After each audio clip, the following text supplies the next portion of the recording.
very good afternoon to all of you ladies and gentlemen. Welcome to our sunset safari. At the moment it doesn't feel like a sunset safari, it feels like a high noon safari. And at 35 degrees centigrade, which is about 95 degrees Fahrenheit, that's in the shade. In the sun I'd say it's probably easily 10 degrees hotter. It promises to be a scorcher. My name is Jamie. I have VM on camera with me this afternoon. James is out and about on Rusty along with Brian. And we also have Jerry and Kirsten FC. Don't forget this is a live safari, so you never know what might be around. As it turns out, it's Craig asking for updates on the radio, but you... Oh, it's a leopard. Leopards on the brain. Yes, you never know what to expect, is what I was going to say. And don't forget to send through your questions or your comments on hashtag SafariLIVE on Twitter, or you can email through to questions@wildearth.tv. And for those of you joining us for the first time, there was a road there, it's now been thoroughly blocked by buffalo thorn. We are currently on Djuma and Arathusa game reserves within the Sabi Sands in the Greater Kruger National Park area of South Africa. It's essentially leopard and lion prime country. And we are blazing hot. At the moment I'm actually going off in search of an animal that we hardly ever see. I certainly have never put on camera in the time that I've been doing these live safaris, and that is the troop of baboons that came past and did some interesting things, or attempted to do some interesting things to the Djuma Dam camera. And shortly after that they paid a visit to the Inga's swimming pool, and I was in the middle of my customary afternoon nap, which becomes a necessity out here when you get up at 4:45 in the morning. I thought that we just had company coming to use the swimming pool, which I was correct about. It just wasn't the company I expected to see. They're around here somewhere. My suspicion is that they're moving in towards the drainage lines, looking for a bit of shade to spend their afternoon. Also, possibly marula fruits, which are starting to come through. Might be why we're seeing them move down here. Baboons, it's very, very unusual for us to see large troops of baboons in this particular area. Possibly because it's dry as well. They're moving further and further afield looking for food options and food opportunities. Now this morning I was out and about on foot. First time I've actually been properly on foot since I came back from leave. And we had a really, VM and myself had a wonderful walk in the nice cool of the morning, at which point I identified a catfish skull as a terrapin for a while before realizing my error. And there's nothing like sacrificing yourself upon the altar of your dignity when you realize that you've got things rather wrong. I better just let Craig know what's happening.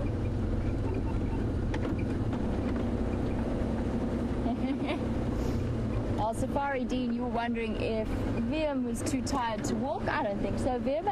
You look full of energy at the moment. There's a bit of a scorcher. It's a little bit hot to be wandering around, particularly trussed up like the pack mule that poor old VM was. I think it's just a little bit too warm for us to be walking. I'd be fine, but I'm not carrying the weight, and I certainly don't have to try and keep the camera steady, which the cameramen do a very effective job of doing, but sure, we don't want to dehydrate and have cameramen with heat stroke. So yeah, no walking this afternoon. That is what the first thing in the morning slot is for. Much nicer and much cooler. Although VM, I think we could go and find ourselves a nice shady spot somewhere in the Mulwati, possibly without signal, sit in the shade. Maybe we planned things completely wrong. Maybe we've gone about this all the wrong way this afternoon. We could have plotted far more effectively.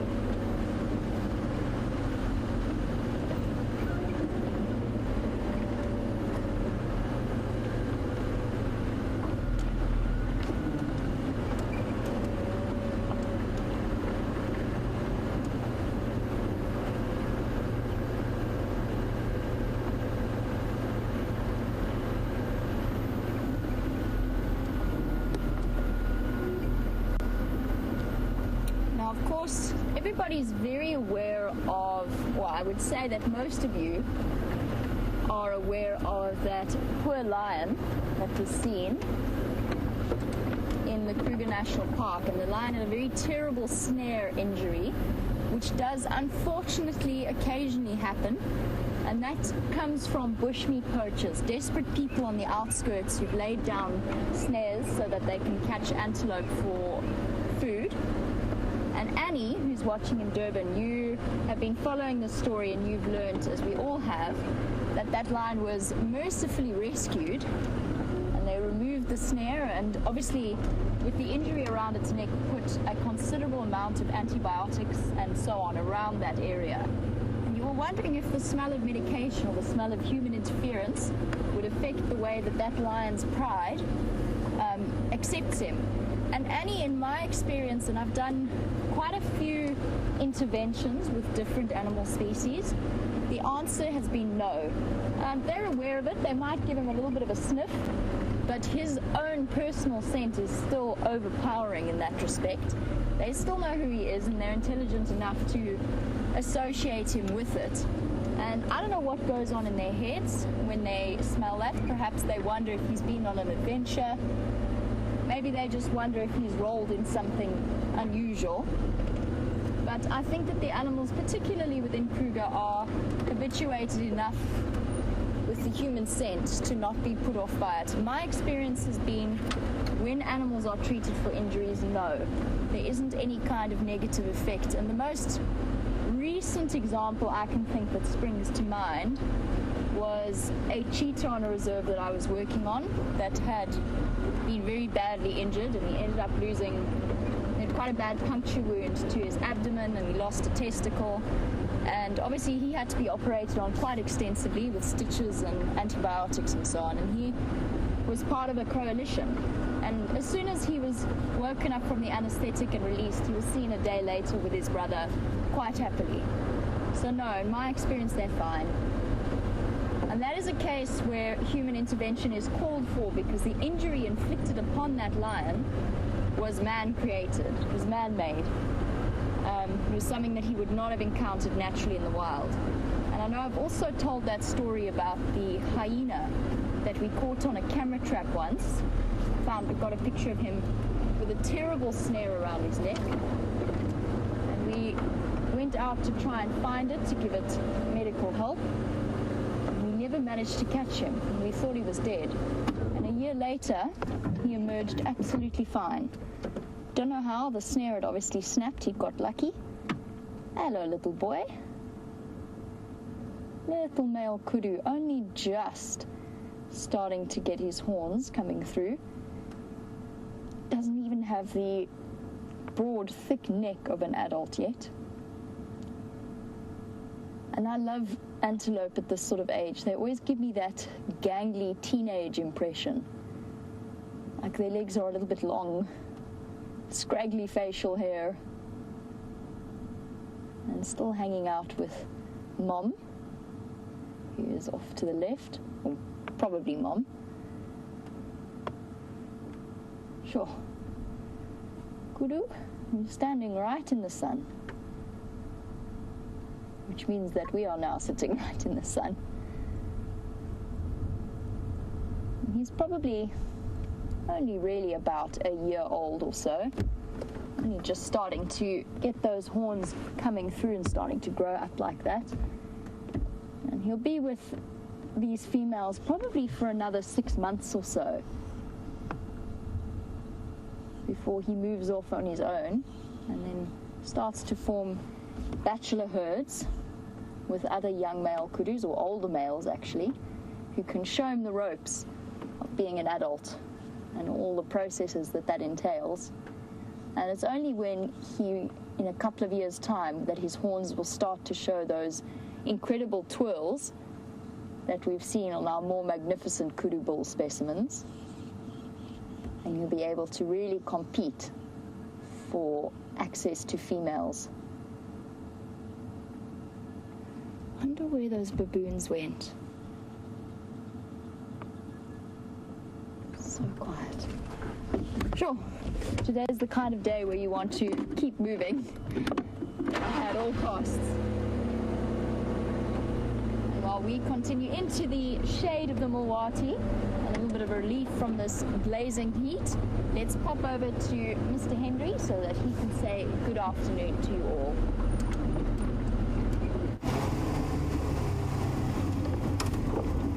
Good afternoon, everybody, and welcome to this sunset heat drive that we're on. We're in the Lowveld sauna at the moment. Sweating. My name is James. On camera is Brian. His thumb is sweating. Can't get it out the shade. Can't even get it into the sun. So desperately wants to be in the shade.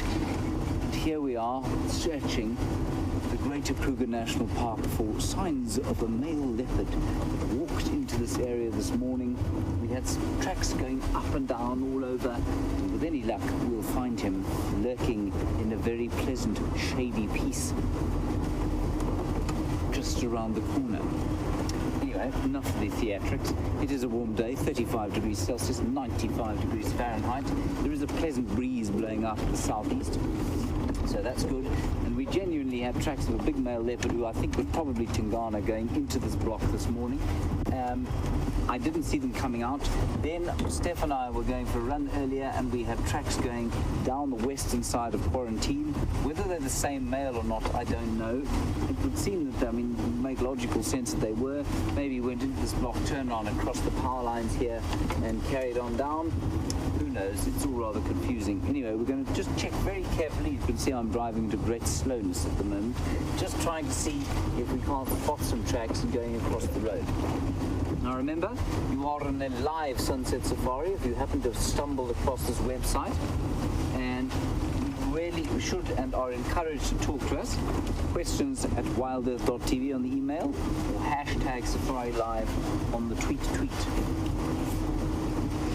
Turn this volume up, I can't hear.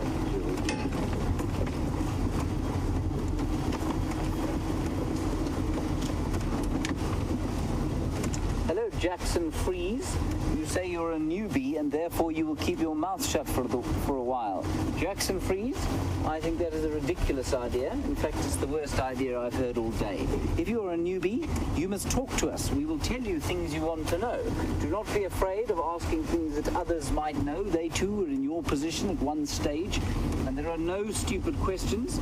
Well, there are some, but certainly not very few stupid questions. Plenty of stupid answers, which I regrettably have given myself on various occasions.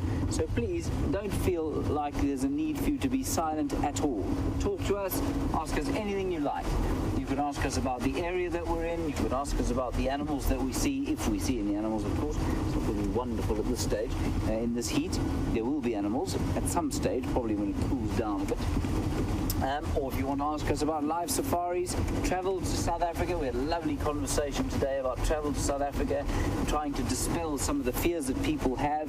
And of course, for us, some of the things, if you don't live in a certain place, you gather certain things from bits and pieces from the news and from the media, and those are very seldom actually, quite often they're not kind of borne out in reality. So if you want to ask anything about the country, the people, anything like that, please go ahead. No stupid questions.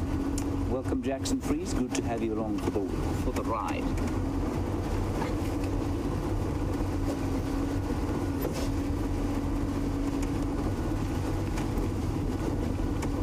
Hello, Brazos. You hope that I'm well hydrated. I'm very pleased that you are concerned for my health, Brazos. Thank you very much. I think I'm well hydrated. I normally have a few glasses of water before we head out on drive, and then about 17 when I get back from drive on these hot days. So I should be all right for the drive. If I get particularly desperate, we can always go to the Jumagam Cam and have a drink there. Not so, Brian? Yeah, delicious. I am, of course, joking. Were I to try and drink out of that pan, I would firstly be gored by a buffalo, secondly bitten by a hippo, and thirdly, if I didn't get offed by one of those animals, I would certainly get amoebic dysentery, and that would be very unpleasant indeed for all concerned.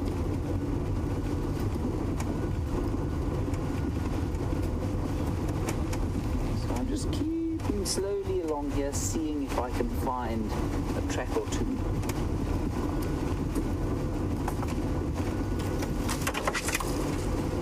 Hello, David. You want to know how long before we go live we get out here into the bush? David, we get onto the vehicles half an hour before. Do we do checks and things? These are, of course, deeply aged engineering went into the vehicles we drive, so we have to check the oil and the brake fluid and the steering fluid and two other fluids which I don't understand, and it's very confusing. We have to check that there's fuel. You have to kick all the 5 tires and check that there's a good spare, and check that all 4 tires are in fact inflated. And then we do radio checks, and we do a couple of sound checks through the microphones. We do camera checks. In our case, we had to rewire the camera because it was a different camera on this vehicle this morning. So lots of different things, and then, as soon as those are done, we head out. Generally, the cooler it is, the earlier we'll head out. But on a day like this, we don't tend to want to spend too much time out before we go live. We've got a vague idea of where we want to go and what we want to look for, and then off we go.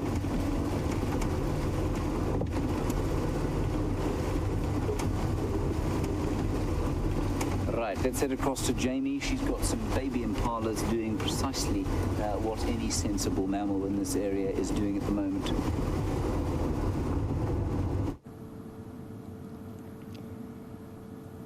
They're very sensible to be sitting where they are, and very conveniently have put themselves where VM and I can watch them from a sort of patch of semi-shade, which is slightly different. And the whole little nursery group is sleeping there. As we came through, they startled a little bit, and there was some contact calls between females and their youngsters, which always surprised me, how deep the sounds can be from the babies. They almost sound like they're burping. Burr, burr. Or like frogs, maybe. Very, very strange sound. Watched over by 2 eagle-eyed mothers. I was hoping that the baboons might be around here, but this is an animal that associates very regularly with baboon troops. And that's because while the baboons are foraging up in the treetops, the impala can collect whatever debris they might drop down to the ground. But at the moment, it's not foraging time, it's resting time, because when you're growing as fast as these impala lambs are growing, you need all the energy you can get.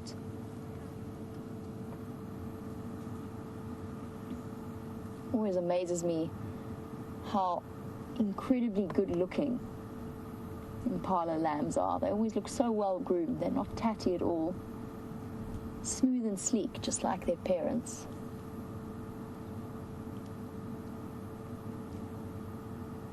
And just having a look now, all of the females as well are also back to this. Oh wait, there he goes.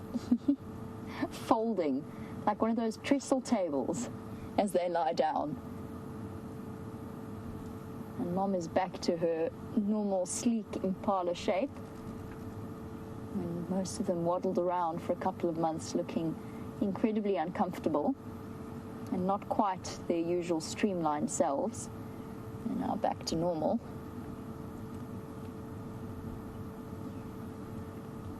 Sometimes hard to believe how rapidly the impala population is capable of growing. And they are ruminating.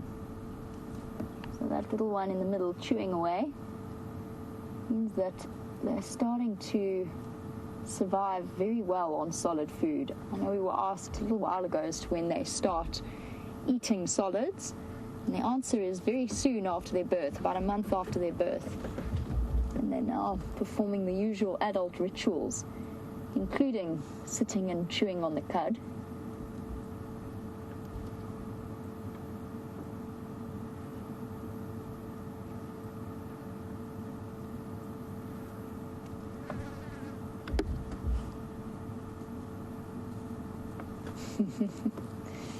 Oh, Fat Cat, I'm glad that you enjoy my alarm imitations. Now, in terms of imitating animal calls, I fancy myself fairly useless. if I'm perfectly honest. I'm probably one of the world's worst imitators. I know a couple of people who are very good at them. Brian, the cameraman, being one of them.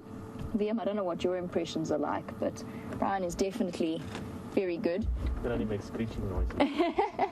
VM says, only screeching noises. My goal for this year is to try and learn to do the Woodlands Kingfisher. I was trying to do it the other evening with Brian. I was trying to challenge James to do it as well, his best Woodland Kingfisher impression, and I'm fairly certain that is the hardest call to imitate out here. You just can't get that trill in the same way that they do it. I tried to get Steph to do it this morning. He refused flat out. He just said there was no way. So I don't know if all of you want to try at home and see if you can do a Woodlands Kingfisher impression. The one thing that worked out really well for me this week was that slender mongoose, because I was just imitating a sort of standard alarm call, and he popped his head back out about 5 times. It's not often that goes right. I mean, I'd like to play it really cool and say it went exactly as I intended it to, but that's actually not really true. And it was entirely as much a surprise to me as it was to everybody else. I could pretend, but I'm not going to.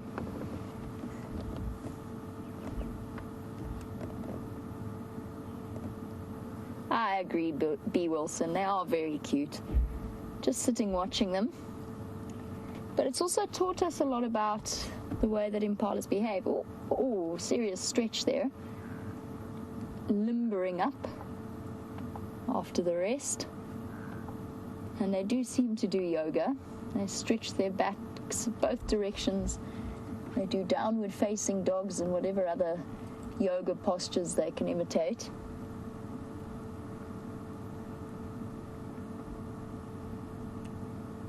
Being reliably informed by our yoga expert, there was a cat and cow posture demonstrated there as well.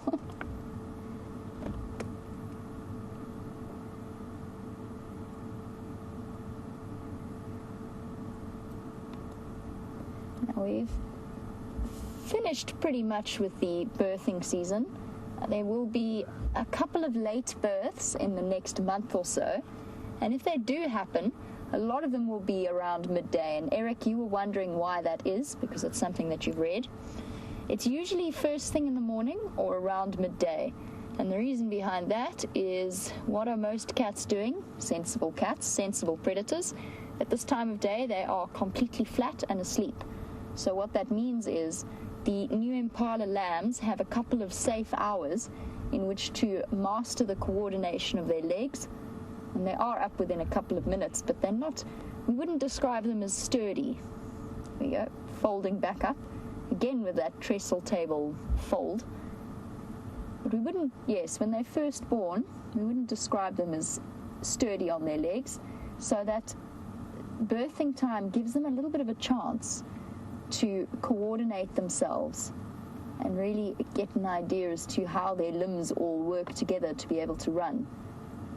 And then by the time, at least by the time night comes, they can start running away from predators. And it's a scary time for impalas because the predators know they're giving birth and they're targeting them specifically. Essentially, slightly wobbly snack boxes. Big stretch. Oh, and a piddle. Very good of that little one to move away from the group before doing that. At least they're house trained or bush trained, I'm not quite sure what you'd call it. Potty trained.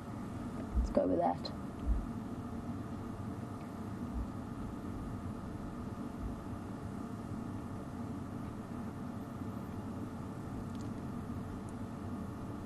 We've been watching these little ones ruminating, and Donna Miller, you were wondering if they have control of when they chew their cud.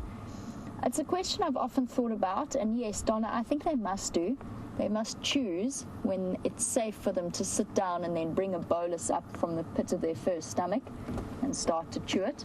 So they must have some physical degree of control over it.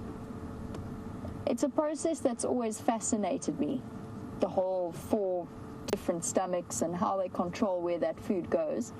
But the first step, I think, must be voluntary, because you don't really want to start ruminating at a time when you might be attacked by predators or when you want to make your way down to the waterhole. I say it's voluntary. I don't think, though, that there's much thought or a huge amount of thought that goes into it. I think they just lie down and then it's time to ruminate. We've spent so much time with the ruminating animals recently that we've even been able to, especially with giraffe, you get that really clear sign of the bolus moving up the neck and into their mouths, and you can watch them chew it then. And we actually sat with one giraffe recently and timed exactly how many seconds there were in between balls coming up from the stomach and then the next one. And I think it wound up being something like 30 seconds or so with that particular giraffe. I don't know whether for impala it's any faster, but it'll be interesting to see. And I think they're thinking about moving.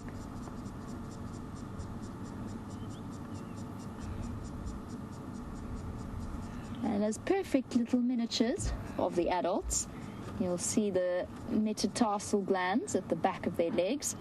And yes, Country West, all impalas have those glands. Or those black spots, and the black spots hide glands, is what I was trying to say, but in a very convoluted way. Hidden beneath there is a little gland that secretes a slightly greasy, oily, and rather smelly substance. There's a lot of debate as to what that is for. It's definitely part of their olfactory communication, so obviously they communicate visually, but they also communicate through scent, and probably it communicates the standard animal information such as sex and reproductive status and so on. There's also a lot of theories about the fact that they may release it almost like a panic hormone when they're being chased as a way of keeping the herd together so that they run away from predators in a uniformed way rather than scattering, which just helps to keep them slightly safer, you know, the whole safety in numbers deal. Not sure how I feel about that theory.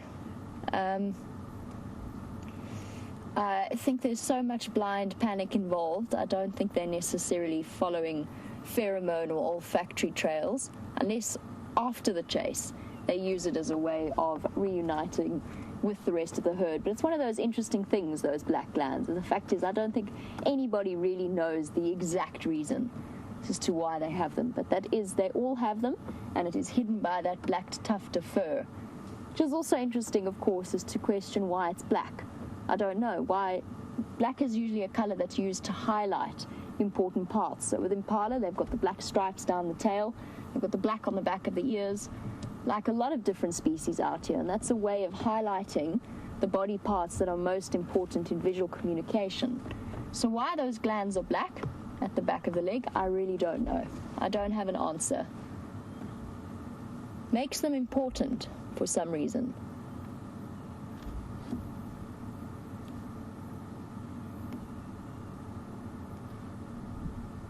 Now, this is a fairly typical arrangement with the young ones in nursery groups, and we've watched about 7 or 8 of them up and down while we've been sitting here, and Rocky Night, you were wondering where the rest of the moms are. And as I said, this is fairly typical for impala lambs at this age. They group together in nursery groups, and there are only a few moms standing guard over the group. The rest of them are scattered around us and scattered around the youngsters, feeding and ruminating in different patches of shade. And when the rest of the herd decides to get up to move, there we go, that was a contact call. I'm not sure if any of you heard that. It was quite faint, but that is how the mothers reunite with their youngsters if they need to. But really that only happens now when it's feeding time. There, she's calling.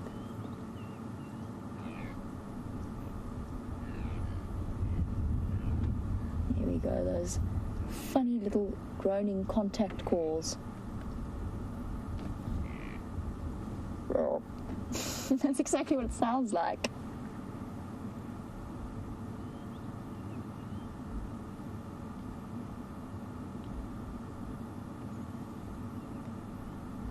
The rest of the moms will be on the periphery or on the outskirts, and when the herd decides to get up to move, they'll all move together as a group. Or if something were to come through and chase them now, unlikely, but if that were to happen, then it would only be after the chase that the mothers would then start calling for their lost lambs to see if they could reunite with them. So essentially this is a creche.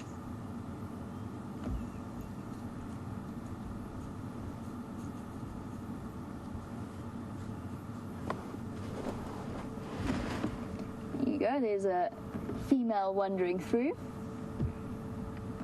from where she was straggling behind, and she's definitely one of the mothers, or almost certainly one of the mothers. Although, she might be a late birth, now that I'm looking at her stomach. No, I think it's just her body posture.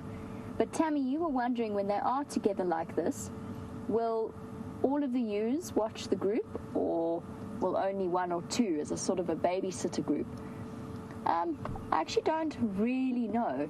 I think that all of the impala herd plays a role in being observant, especially spread out. So although they are spread out, they will try and keep the lambs pretty much central within the herd.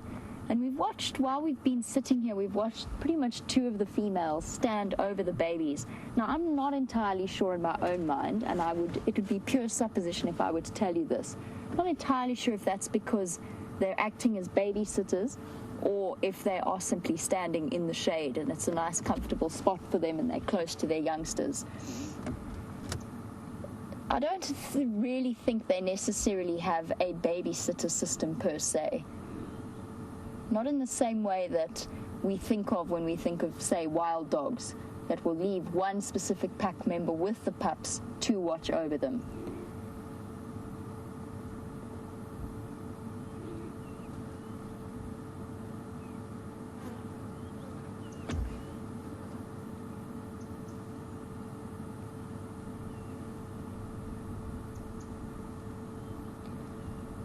Well, Jackson Freeze, I'm glad that you're sending through questions regularly.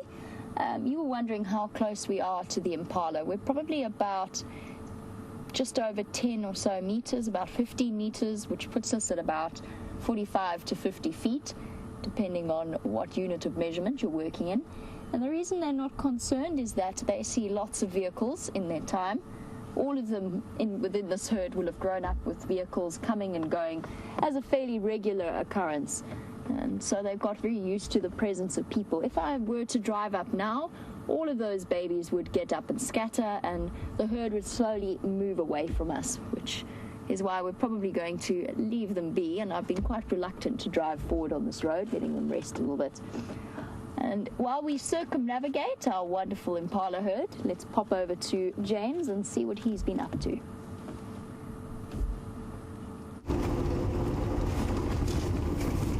So we're actually not in a very substantially different position from where you last saw us. I walked through this block here because I cannot find any tracks of this leopard coming out of the block. I searched every patch of shade I could find, every piece of termite mound that looked like it wasn't in the blazing sun, and I did not come up with a male leopard. And it's not to say that he isn't in there. Leopards, of course, if you've watched them walking with us, and many of you will have, you'll notice that when they walk along, they don't, they very seldom walk in a straight line. They kind of walk there and then they turn around. Sometimes they do 180 degrees and they turn around back the other way. So even if you find the tracks going into a block, it's sometimes very difficult to actually then, you can't just kind of follow the line that they were going on, which you can with a rhino or an elephant quite often. Leopard, you've got to follow kind of track for track. So, alack, nothing at this stage.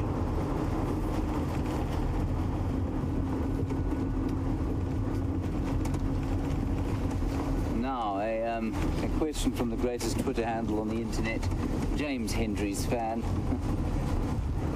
What could be a better Twitter handle than that? You want to know how you tell if a track is fresh or not. There are a number of obvious ways and there are a number of fairly unobvious ways.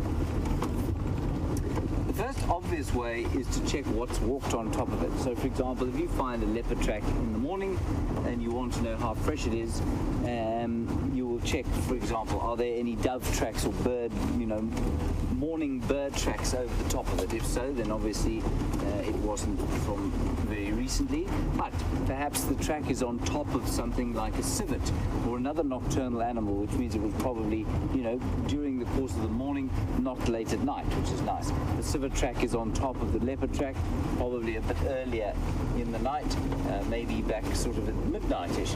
So those are the sorts of things you look for, insect movements over tracks.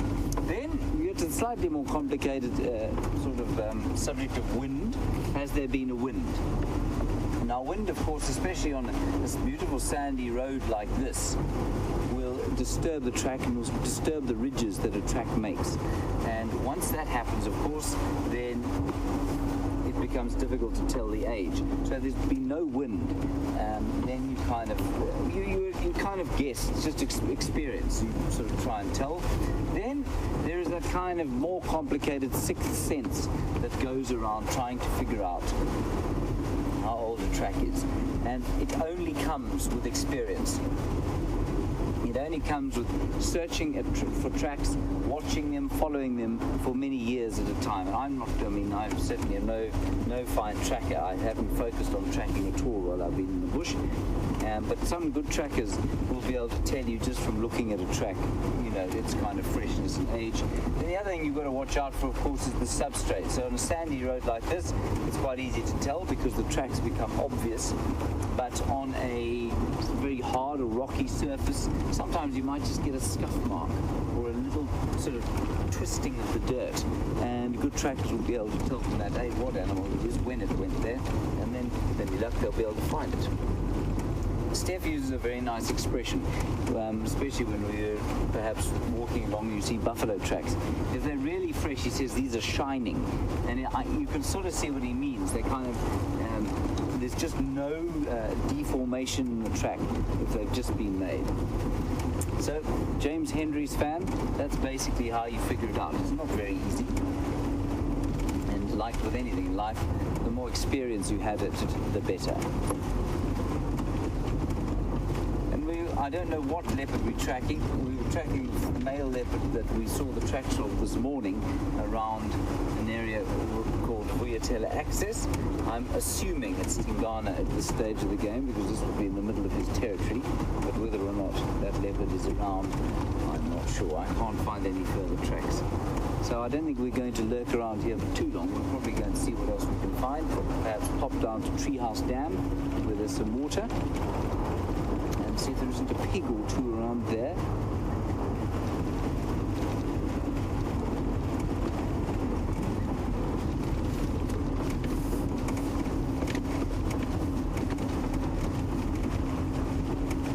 Sorry, we have a new viewer on Twitter, new Twitter handle.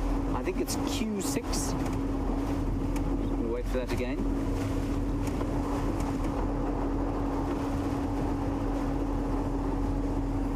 Please spell that for me.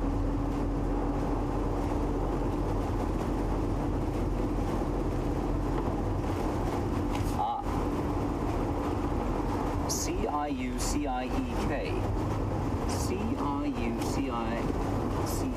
How would you pronounce it? Q-Kick. Right, Q-Kick. Hello, Q-Kick. Welcome. Please tell us where that comes from because it's fascinating. Maybe it's an acronym for something. Q-Kick, you want to know who the dominant male leopard is? I think this is the first time we've heard from you, so well done for asking and thank you. A dominant male leopard is a kind of a misnomer. To say that there's a dominant male leopard in an area is almost to say, well, there must be some subordinate males in the area, and that's not how it works. There are territorial males, and then within their territory, they will be the only male leopard in the territory, unless they're tolerating the presence of younger sons that they've had. So to the east of the property, we've got Mvula, and Mvula extends onto Torchwood, down to Nkoro and Cheetah Plains, to the sort of southeast of where we're operating now. And Mvula has two sons, and they still kind of live in his territory, so he'll tolerate them. And then Tingana is the other male that we see frequently, and he's in this western section, and that's who we were probably tracking today, and he has no other males in his territory. He won't tolerate any other males, so he's not so much the dominant as the territorial male leopard. And then to the west of him, the magnificent Anderson male, who I have yet to see. And he seems to be a very large fellow indeed.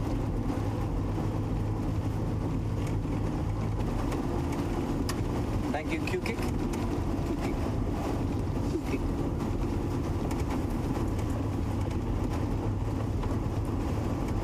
So the idea is to head down, check the water, check the cool areas, maybe in the drainage lines, and see what we can find around there, and then reassess. I am definitely going to go back to the hyena den, the secondary hyena den that we had today, and some wonderful information sent through by a viewer today. She's clearly hyena, a huge hyena enthusiast, picked screenshots of left and right sides of just about every single hyena in the clan that we have here, and sent through some wonderful stuff. And I've been getting some stuff wrong, definitely, having read all of the emails that she sent through. So we'll go through that when I get to the hyena a bit later on. Jamie is on fire this afternoon. She's now got long-nosed proboscidae. Let's head across there, and I'm going to go to Treehouse Dam.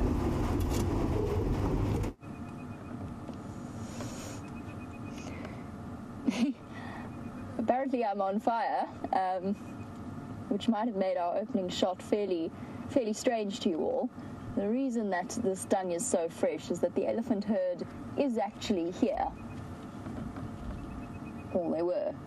They are now in some really dense vegetation. I'm going to see if I can find us a nice visual. Bear with me a moment. They came as quite a surprise, actually. It's amazing how a 4-ton elephant can disappear behind a very small tree as we came round the corner. An important reminder that there is always a good chance that there is something around, and to keep your eyes wide open. Where did you go, Elise?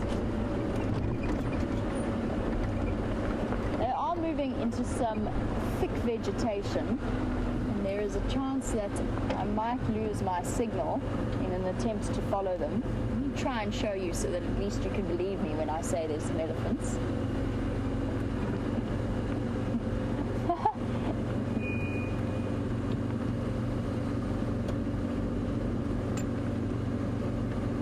Hidden in there.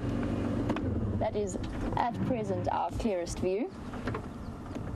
2 bottoms, one large, one small, hiding in the bushes.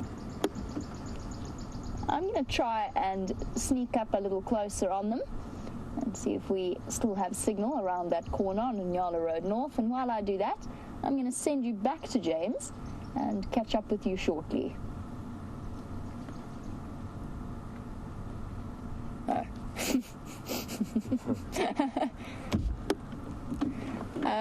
Never mind.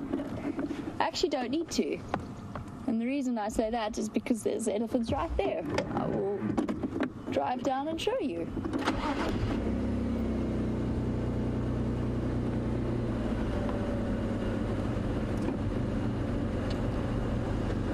Just popping my car into low range keeps the revs down nice and quiet so that we don't disturb them unduly.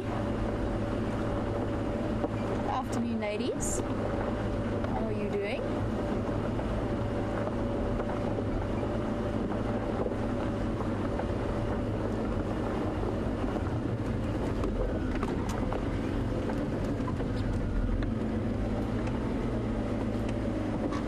Hello, little one.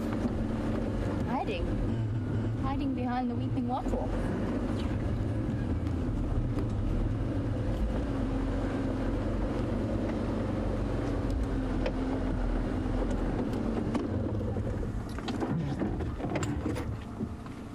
Go. We do actually have a nice clear view of the elephants. And they're doing exactly what I feel like we should be doing, which is sheltering in the shade of the drainage lines.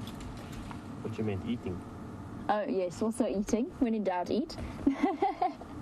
They're doing that too. I don't know how I feel about eating the buffalo thorn, though. I've always found them pretty bland. They seem to work out for the ellies, though. I also don't have quite the toughened palate that they appear to. Encounters with buffalo thorns have taught me that. Don't have the hide of an elephant just yet. Although a couple more afternoons like this and I might just.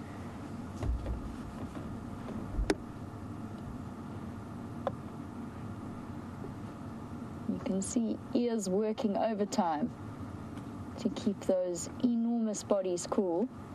When you have such a big or such a small surface area to volume ratio, sorry, that's how it works, then losing heat is very tricky. And luckily they've got those inbuilt air conditioning systems that those ears provide.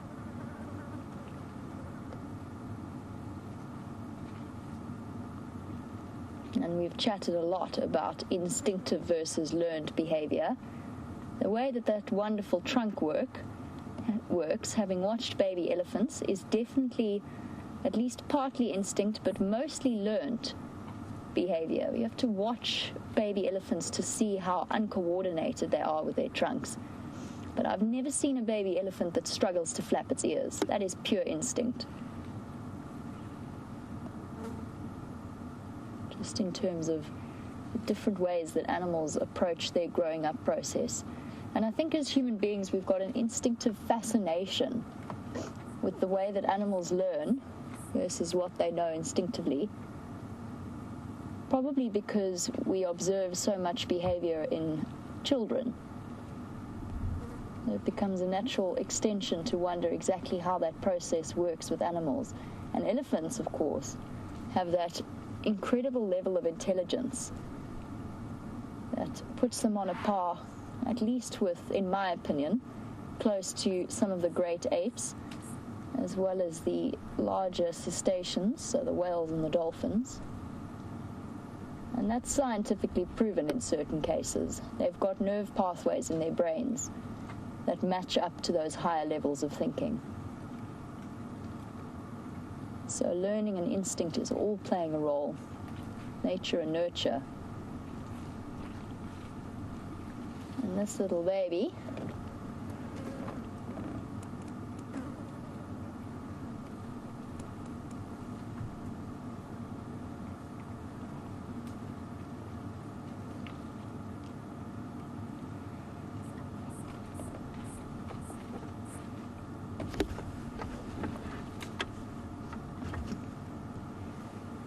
now I've said that that elephants in particular are exceptionally intelligent creatures.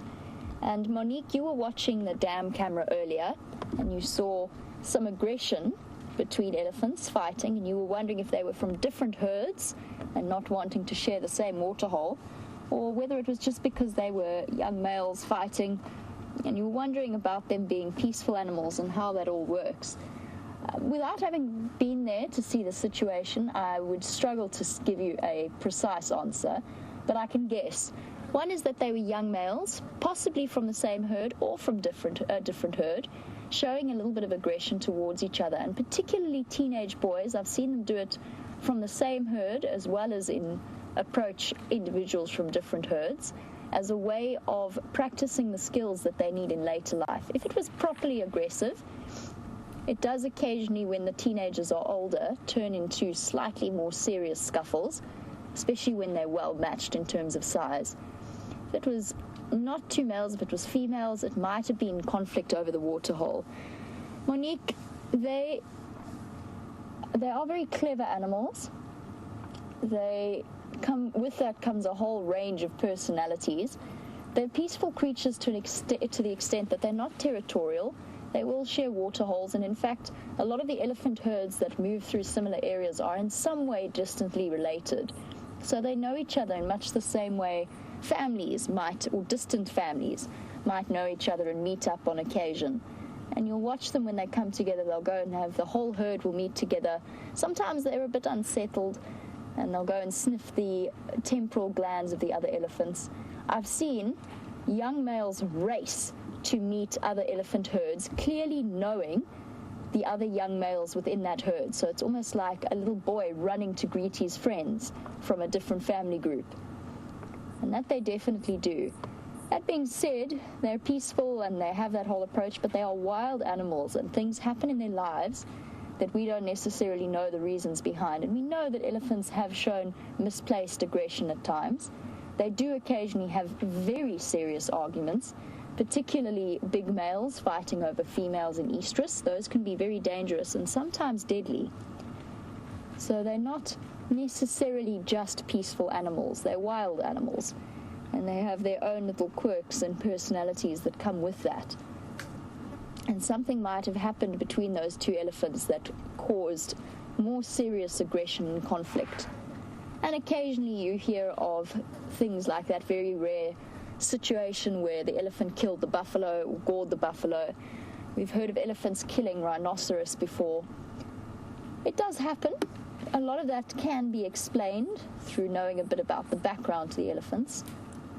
But as I said, they have personalities and they have reasons behind what they do, and they are wild creatures, just like people sometimes come into conflict with each other, particularly in my experience where testosterone is involved, but not necessarily. In that respect, elephants are fascinating. There's also all kinds of stories, and there are stories. We don't necessarily know exactly what the explanation behind them is, and we can only provide our human interpretation behind them. But we also hear stories of elephants saving animals' lives and saving each other's lives. So it's a difficult one to balance, and I don't think we'll ever truly, completely... Whoops. That was a surprise. That entire tree she was feeding on, she just trod on. She just pushed the entire tree down with one foot. Incredibly strong.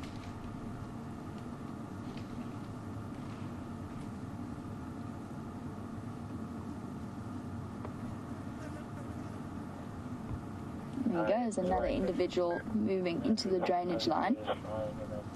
Jenny, who's watching in New Jersey, having chatted, of course, about the intelligence of elephants, the natural next step is to say whether or not elephants have been domesticated in the past, in the same way that they have been in the Asian countries, and then utilized for work purposes.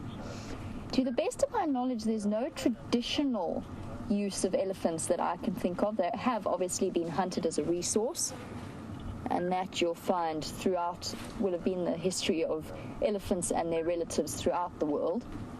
They do carry an extraordinary amount of meat on them, and they have been utilized for their resources sort of pre-civilization.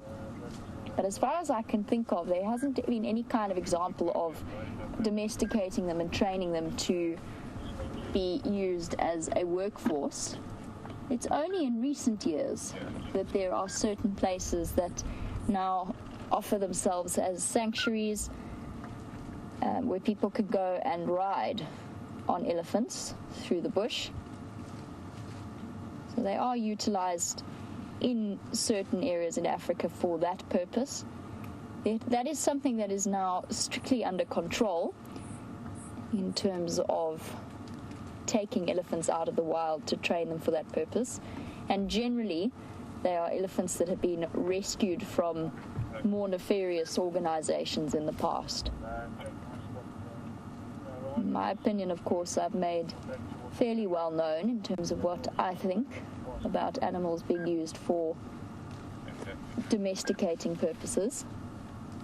I fully support rescue operations, but as far as I'm concerned, we've got enough domestic animals now that we have spent centuries domesticating. Animals like these ones, particularly animals this intelligent, deserve the space in which they have evolved, to live as they have evolved.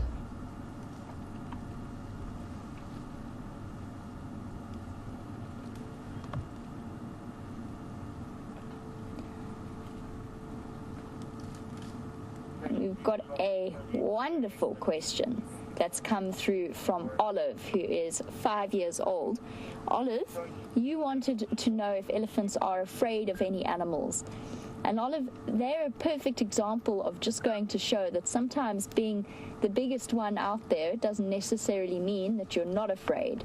I have seen elephants chase wild dogs and chase lions, and I think it's partly because they are afraid of them. They see something small moving very fast and they react as if it's a threat. It's also been shown that they do respond to the presence of things like mice. So I'm sure you've heard about elephants being afraid of mice. Maybe you thought it was just a story, but they have done experiments with elephants with live mice or something similar, so a squirrel or something, and the elephants do get a fright when they see something small scuttling. There's not much out here that's a big threat to an elephant, except maybe another elephant. But I'll tell you what animal the elephants are the most afraid of, and that's people. And that's because they've learned that people can be very, very dangerous over the past couple of 100,000 years of evolution. They know that we are capable of hunting them.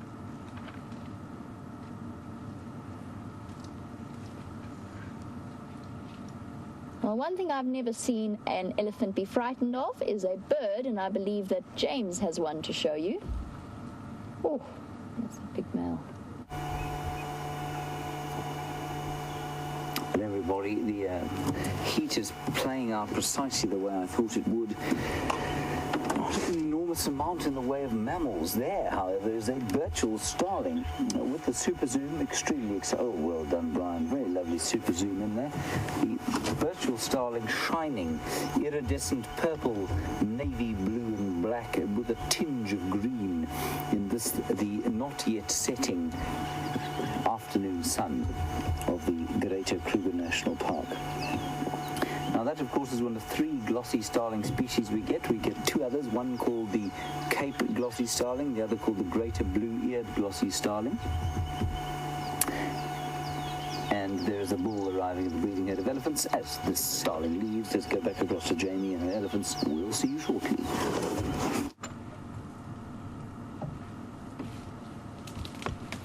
And look who has arrived on the scene.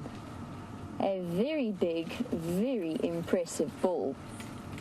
And he is absolutely gorgeous. Oh, he picked up a tree. It was in his way. That wasn't very coordinated, mister, but look at those tusks. And he is a nice big gentleman.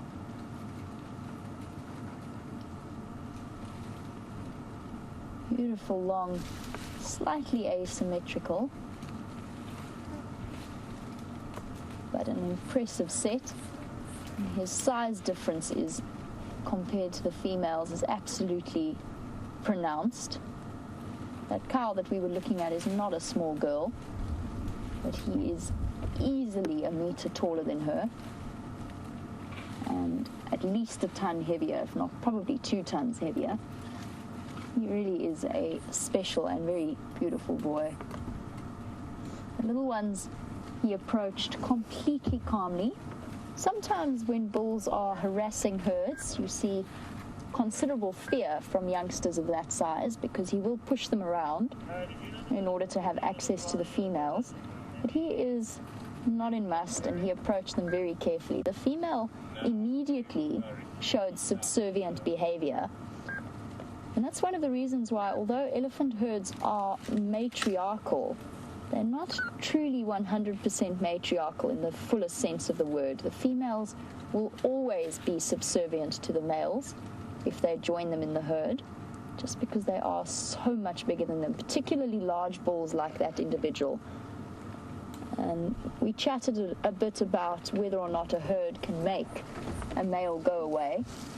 Yes, they can if they sort of group together, but they generally don't, especially when it's a male of that size. A young male maybe, but a big secure bull like him. And I am going to reposition so that we can have a look at him. He's not in must, he's nice and peaceful, and he approached in a completely relaxed manner. All right, girl. It's a good girl.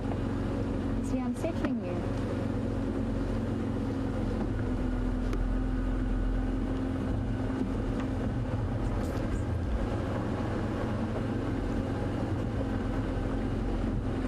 trying to see if there's a nice place that BM and myself can pop ourselves into so that we could have some shade. I don't think it's going to work. Not just yet, anyway. The elephants have taken the shade.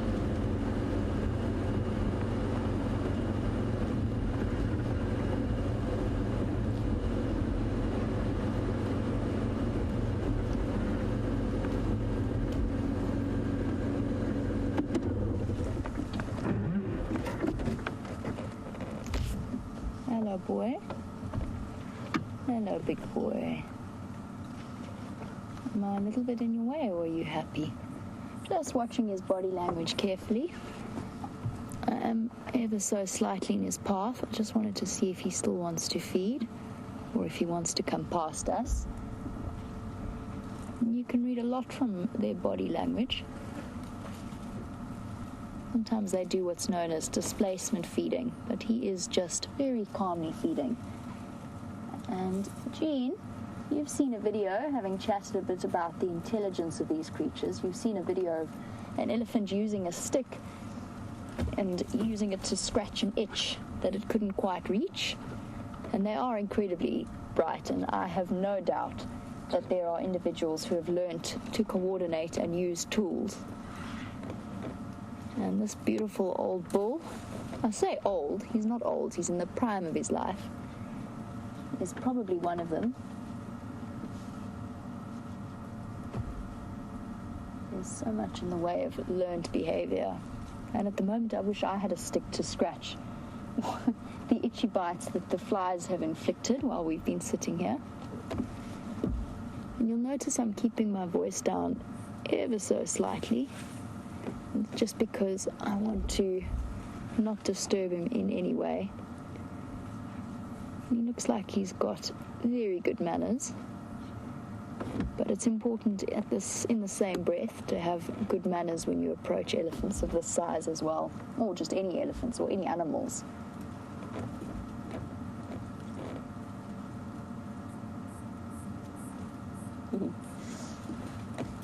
I completely agree with Safari Dean. There is nothing I enjoy more than spending a bit of time with a herd of elephants, and particularly large bulls like this gentleman. And I agree with you, they remind me of humans as well, only nicer. And they come with a certain sense of wisdom and a certain sense of peace. And I've found in the past that it doesn't matter what kind of mood I'm in, spending a little bit of time with an elephant herd has a way of evening it out. It always puts me in a happy place. Watch how he's using his tusk there to break apart the buffalo thorn. Oh. Here we go. Got there eventually. And his right tusk is much thicker than his left tusk.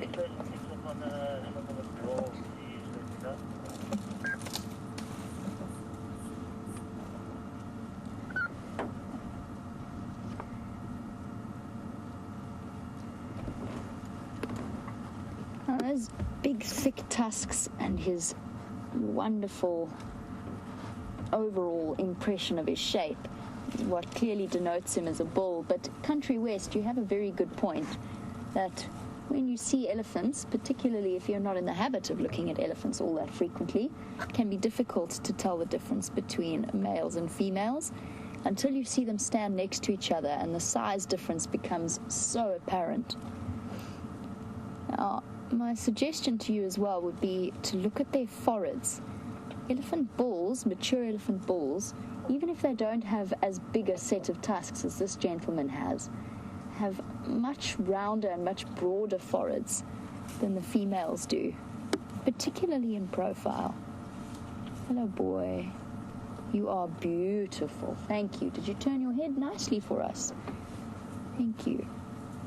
How very considerate of you.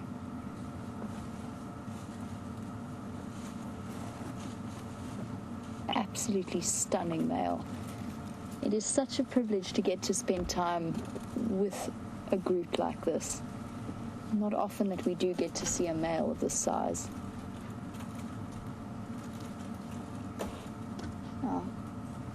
Our female's crossing in front of us with her 2 calves that have been with her. Occupying very nice, a very appealing patch of shade.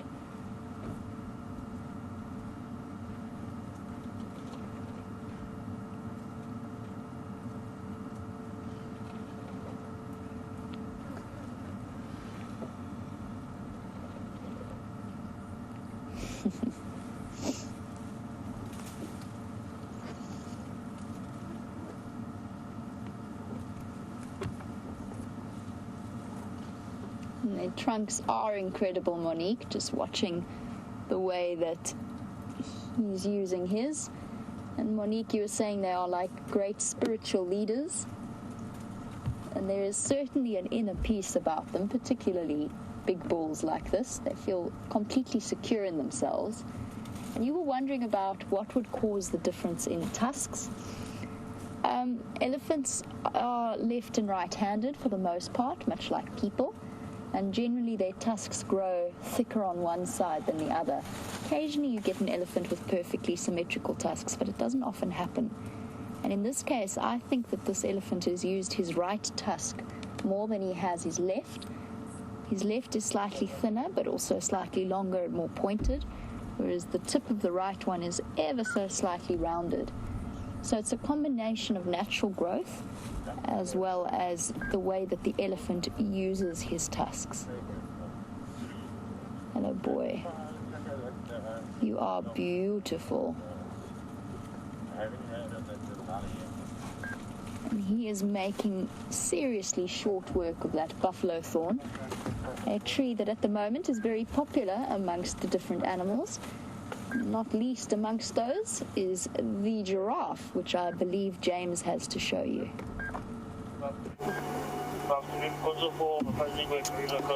And here is a very clever bull giraffe sitting in the shade, eating on what seems to be the browse of choice at the moment, Ziziphus mucronata, the buffalo thorn.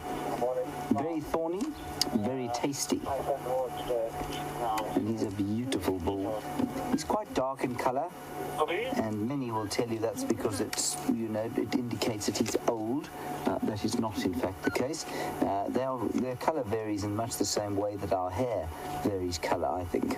So I've seen light ones and I've seen dark ones. I've seen red ones, brunette ones and blondish ones. But he's a magnificent fellow, isn't he? He's a lovely chap. And he looks a little bit startled, but he's looking at an impala. Hello, Keith. You want to know what a giraffe track or footprint looks like? Keith, I'll see if I can find one for you at some stage. But a giraffe footprint, if you think of a cow's footprint, if you sort of expand that, stretch it, think of a cattle's or a cow's footprint sort of stretched out, almost half a foot long, that would be what a giraffe foot looks like. So it is a cloven-hooved animal, a very large cloven hoof, and in fact, if I'm not mistaken, it's the heaviest cloven-hooved animal in the world. A big bull sitting at about 1.4 tons. It's 1,400 kilograms. About, what would that be in pounds? Probably about 3,200 pounds or so. I don't think you get any, I don't think anything else cloven hooved wise is that size. So they've got quite a long cloven hoof, and they have got obviously an enormous amount of weight to bear. There you can see his little whiskers. Looks like he needs a bit of a shave. And his magnificent lashes,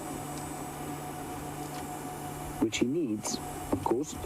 Here's a wonderful example of why he needs them. Look at those thorns threatening to spike him in the eye. You see that? Now that's what those eyelashes are for. They're supposed to protect the eye from those thorns that threaten to spike him. So they're actually not quite apart from being a cosmetic advantage to his life. They're also particularly important when you're eating basically all bushes which are trying to spike you.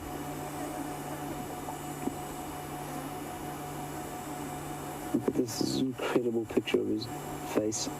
You can see a little bit of filarial parasite just between his eyes there. That's where the skin is sort of exposed. The hair has come off. You can see a tick there underneath his eyes. Obviously the oxpeckers that have attended him today have not done their job quite yet. You can see a sweat bee flying around his eyes. See that? Look at all those sweat bees. They're flying around Brian and I as well. But look at them all, just trying to get a tiny bit of moisture attracted to whatever moisture there is. And of course, the giraffe's tail is a brilliant fly swatter. So it will take away any kind of flies between the back end and the start of the neck, probably all the way up the trunk. And you can see how interested in us he is. One of the most curious animals that we have out here.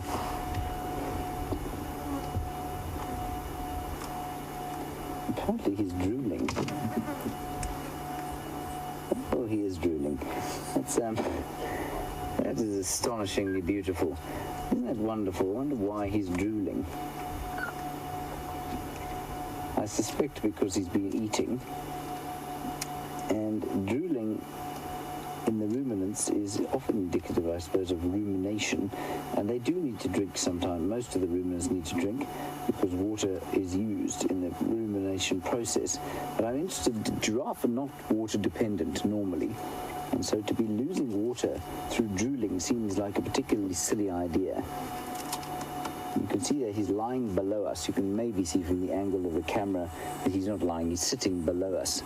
And so we're sitting at about chest height to him. He's only about, Brian, what does the zoom say? How far away is he? I'd say about maybe 15. 15 meters or so. So if we, in feet, that's about 50 feet. Very regal looking fellow. Very curious looking fellow. He's quite interested in what we have to say. Now, Annie, they do make a noise. You want to know if they make a noise or not. They can make a few different kinds of noises. The one noise they make is if they're very distressed, they will make a sort of bellowing sound. And I once heard that when a female giraffe's baby had died and a leopard tried to come and eat it. And she made a very terrifying kind of primeval bellowing sound. He didn't like that very much. And then you read that they're supposed to communicate infrasonically, which means in a frequency too low for us to hear, largely. And I was chatting to Kirsty the other day, and she has been on a horse safari where she saw a giraffe. And on that horse safari, she said when the giraffes saw the horses, they started to make a purring sound, like a low rumbling sort of purring. It was almost like they were communicating with the horses. And that is the infrasonic sound that giraffe do make. And I think they use it quite extensively to communicate with each other. And while we tend to think of them as being completely solitary animals, I think you'll find that they're in auditory and possibly olfactory communication with each other most of the time. Certainly the females. There is another vehicle coming up behind us. If they don't want to look at this giraffe, we will have to probably press on a little bit. I'm just going to ease forward a little bit.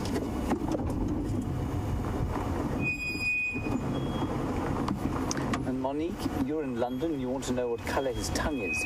His tongue is a sort of deep blue, I suppose purple, like a dark purple colour, with a bit of grey mixed in. There he is. He's now fascinated by all the humans that have come to see him.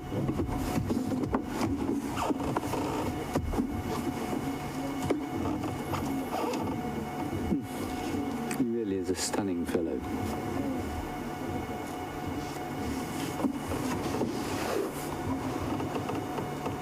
Beautifully silhouetted under a leadwood tree. And off he goes. Goodbye, Rafi. Oh, marvelous. Now we can't go in there, of course, because that is next door.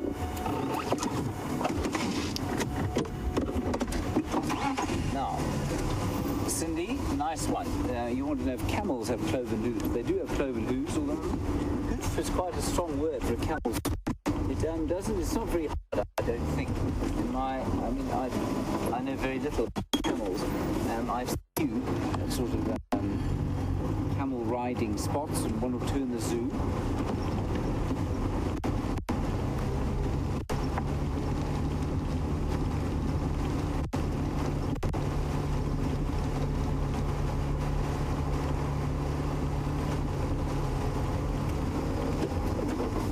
So Cindy, I don't know about camels. They definitely have got cloven hooves, and I think they're probably about the same. They're about that big. A giraffe's about that big. Camel, giraffe. And I think what you'll find is that they are much lighter than a giraffe. I think a camel probably weighs in the region of about 750 kilograms. So I would say, I think a camel would probably weigh almost only half of what a really large giraffe would weigh.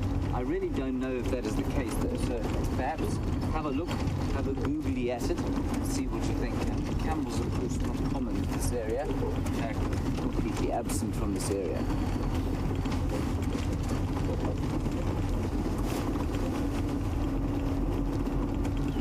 So we're going to drive very slowly, just simply because it is hot, and so any animals that there are going to be are going, if they're not enormous like the elephants Jamie was with, they're going to be lurking in the shade somewhere. So we need to be careful that we don't just drive past them, which is always a possibility on a hot day like this.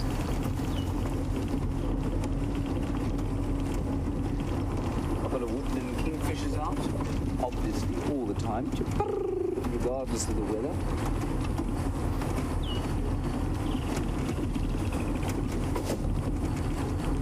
Here are some nyalas.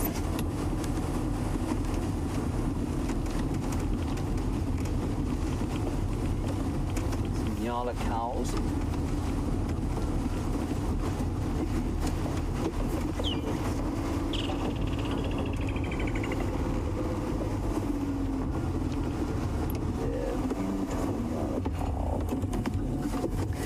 Donna, you wanted to know if that white patch was part of the nose of the giraffe.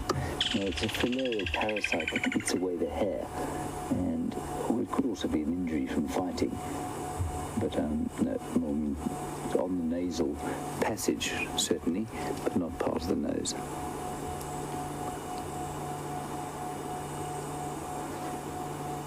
There we go. Nyalas going.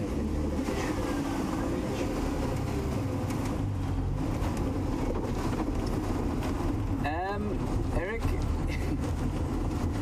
I could probably find this out. You wanted the Latin name of a giraffe is Camelolepardus. Giraffa Camelolepardus. Now, the taxonomy or the etymology of that word of Camelolepardus, I'm not entirely sure of. I do have an app that will have it, so we can check it up a little bit later. Certainly, leopardus obviously is what a leopard is called, and leopard meaning mixture between leopard, at least between lion, Leo, and panther, pardus. So that's where leopard comes from. Leopardus, I'm assuming, is because of the coloration, leopardalis. Camelo maybe looks like a camel. A leopard-like camel? Pretty silly name, really. Doesn't look anything like a leopard. I'll have a look on my app when we next stop. When we come around the corner and find the Birmingham boys eating a buffalo, I'll quickly have a look. Oh no, but there's a water buck.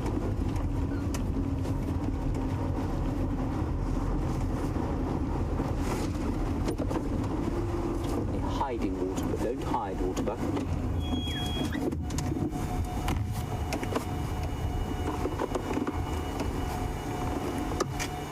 Lovely water buckle around here. And there, of course, is that sort of head is the landing of the Sabi Sands.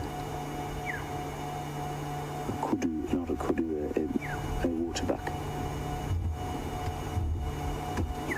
I'll just see quickly if I can find the etymology here for you on the mammal app. Search giraffe. Wonderful to have this thing. I'll look under E for etymology.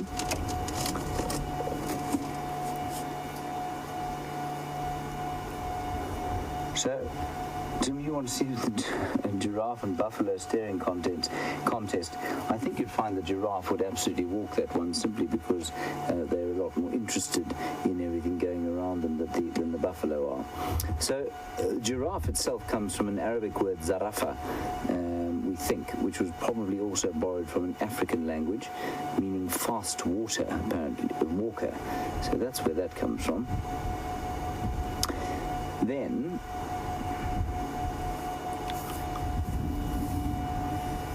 yeah, it says it's camel and leopard. Camelolopardus, that's what apparently is where it comes from. Camel and leopard. Ridiculous. They don't look like anything like leopards, nor, I don't believe, do they look anything like camels. That's the giraffe, of course, not the waterbuck. Waterbuck doesn't look like any of those things.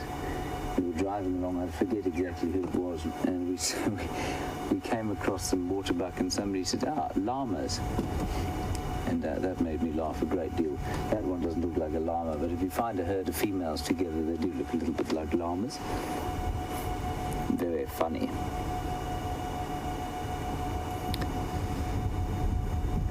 These chaps will now spend their days trying to find bits and pieces of green grass to eat, hoping, watching the western horizon, watching the southern horizon, hoping for a build-up of clouds, and being generally sorely disappointed day in and day out, just like the rest of us.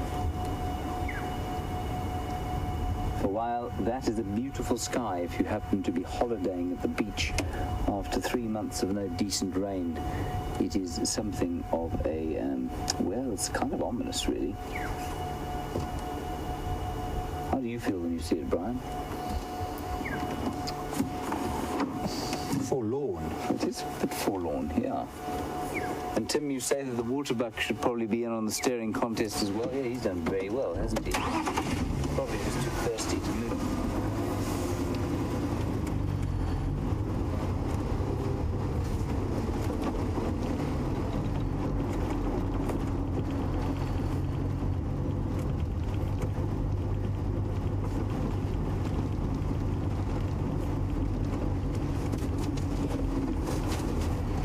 Eric Moore, you sent through a comment, of course, which was disbelieved entirely by the final control, so they did some fact-checking.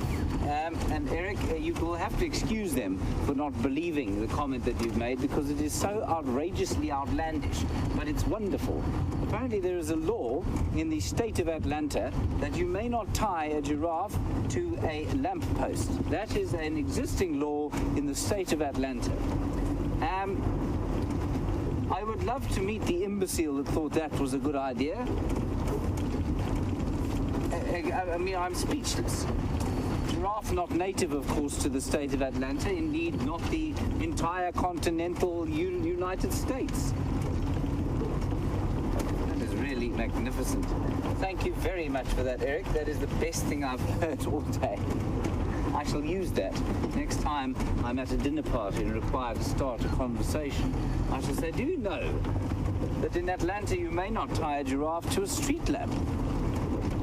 At which point I should probably be asked to leave for being drunk. What are the penalties for tying? Yes, Eric, what are the penalties for tying a giraffe to a lamppost in Atlanta? It actually might be worth trying.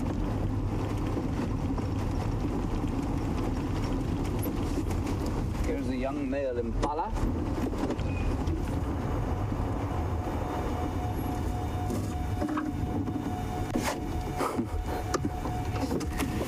And I believe, David Russell, you've checked with Eric how many giraffe he has in his area of Atlanta, that the law applies there. I'm fascinated by that too, and I'd also like to know who the last person to be fined for tying their giraffe to a lamppost in Atlanta was, and if they're still alive.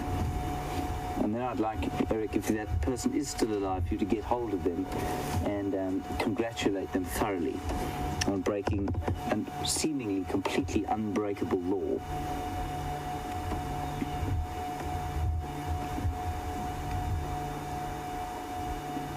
So, easy to guess how old that Impala is. So I would like you to all think about this. It's very easy to age an Impala.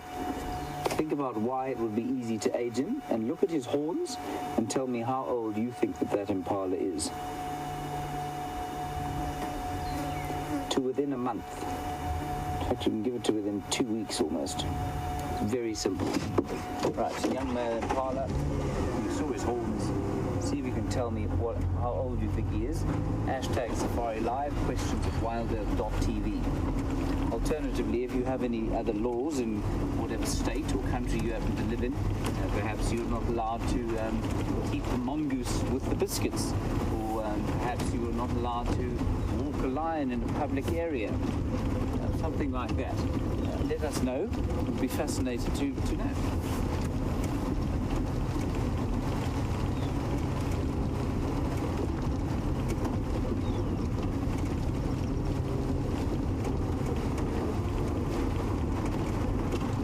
Scorpions.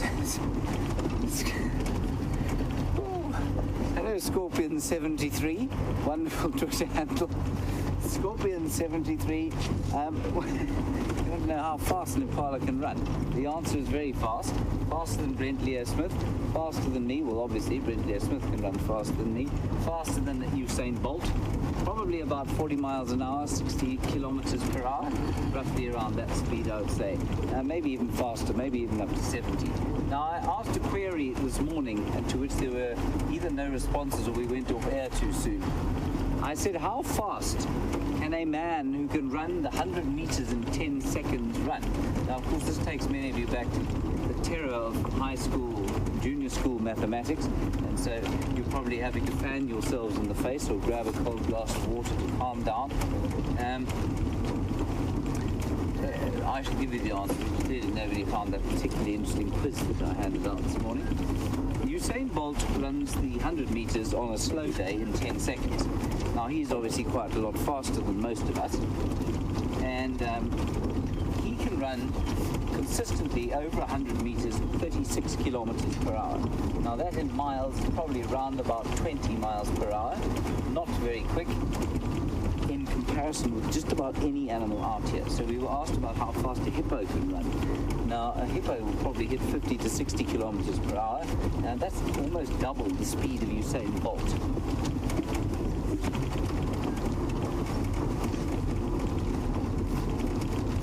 Impala's also massively faster than we are.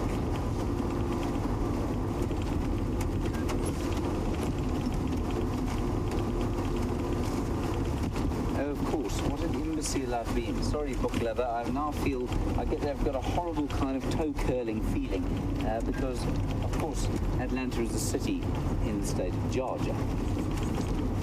So, I would just sort of assume that it would be a federal law throughout the state. So perhaps it's only in the city of Atlanta, which doesn't make it any better or make it any more sense that there should be a law in Atlanta and not the whole of Georgia or indeed the whole of the United States that precludes the tying of giraffe to lampposts. Is it legal in New York City, do you think, Brian? Do you think you can tie your giraffe to a lamppost in New York? I don't see why not. I don't see why not either. Where else? Thank you for that, book lover. Yes, exactly. Where else would you tie one? We're heading towards Buffelshoek Dam, simply because I think Jamie was also going there. That's not why we're going. That sounded terrible. We're going to Buffelshoek Dam for the same reason that Jamie's going there. We think Mvula was seen around there. There were reports of Mvula being around there earlier on. Yesterday, I mean.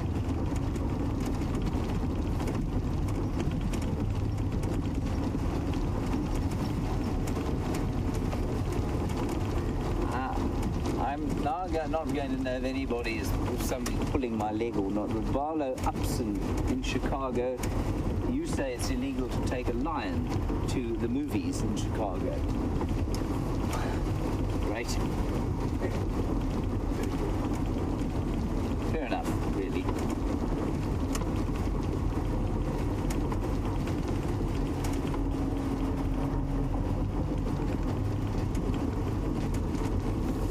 Eric, I think you're talking a pork pie now. Eric, in Idaho, you say it's illegal in Idaho to fish while sitting on the back of a camel. Really? This little herd of impala jogging along the road, mummy in front, little baby from this year behind, and quite possibly other baby from last year just running behind.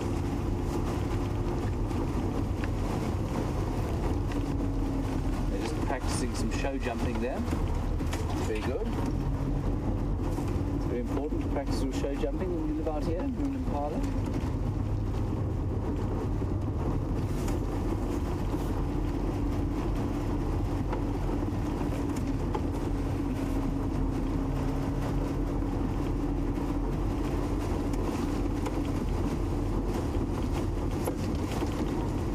Now, Shell in Detroit, you say this is the final word on the bizarre laws of America discussion. You say in Florida it is illegal. Oh no, if you park an elephant at a parking meter, you must pay in the same way that you would for a car. I don't believe surely that cannot be an actual law. Let's head across to Jamie and see what she's up to, and you can hit her with some of these. I'll see you at the dam.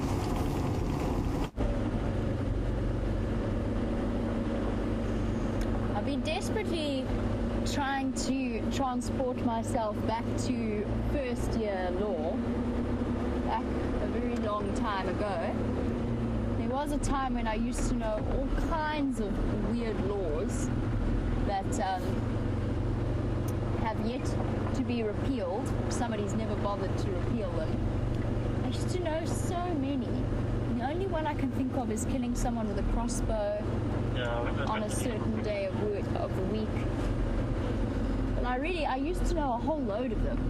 It's amazing what funny laws there used to be that people had to be told not to do or have their behavior controlled in that way. Something completely bizarre to us now. I wonder, on this subject, what we'll be laughing at 100 years' time. Okay, maybe not we, but people will be laughing at it 100 years' time in terms of the laws that we once had. I wonder if any of them will be as funny to them or seen as out of place or otherworldly as those ones might have been.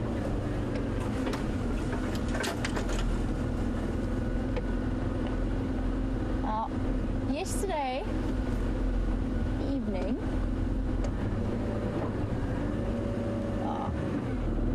try and show you a really nice view of a woodlands kingfisher, but it didn't want to stay. They never do. They like to flutter off and disappear. So yesterday evening, Abel, one of the guides, called in the fact that Mvula was found after drive around Buffelshoek Dam. I found his tracks going in from last night. Now it's just a matter of finding his tracks coming out again.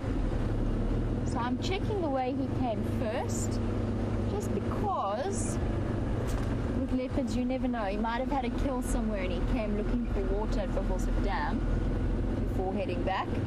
Otherwise I'm going to do a loop around the Buffelshoek boundary and Cheetah Cutline boundary and see if I can't figure out where he went. The question becomes, of course, the male that James had tracks for. We suspect is Tingana. We don't know it's Tingana. It could be Mvula, which means he might have moved from Buffelshoek Dam all the way west towards Boyatela main access. I don't think he would have done that though, but I'm not terribly sure. There's been a lot of malleability between Mvula's boundary and Tingana's boundary. And I know that Tingana's pushing more and more into Mvula's space, but from what I understand, prior to my arrival at Djuma, there was a time when Djuma Central was pretty much the core part of Mvula's territory. And and Tingana was the interloper from the west. Now with the Anderson male pushing against Tingana, he is now pressuring Mvula, who's reaching the slightly older stage of life. And Tingana's been seen all the way right up to Torchwood, which is on our eastern side of our boundary. And yet somehow, I'm not quite sure. We never know. We just don't know for certain. There's only so much you can judge by tracks. And I have to be honest, I don't think that I'm good enough in terms of being a tracker to judge whether or not I think it's Mvula or Tingana's tracks. I just haven't seen the two of them enough to judge. I would be making things up if I said I knew.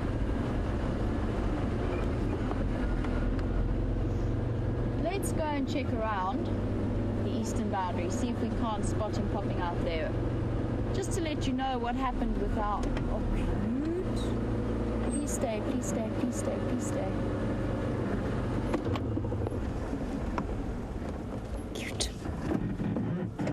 I'm not going to get a much clearer view. That is a very new kudu calf staring at us, which is why I'm being quite careful. It's going to be very skittish.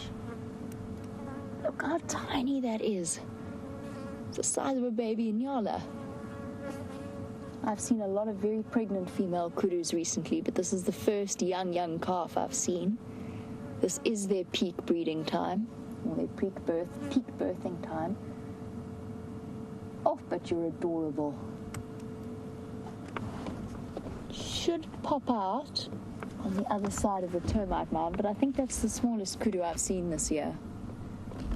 Are you going to come out? Yes, she is. How very fortunate for us. I think if we sit nice and still and patiently, she's going to come out in front of us. Oh, no, she's going. There she comes. Here's your baby, beautiful. Here he comes. The little one's got every reason to be cautious. There's a lot of dangerous creatures out here, including Mvula, who walked this road just last night. And this baby's only maybe a week or two old, probably about 2 weeks. I can't see an umbilical cord, but those usually drop off quite quickly in antelope.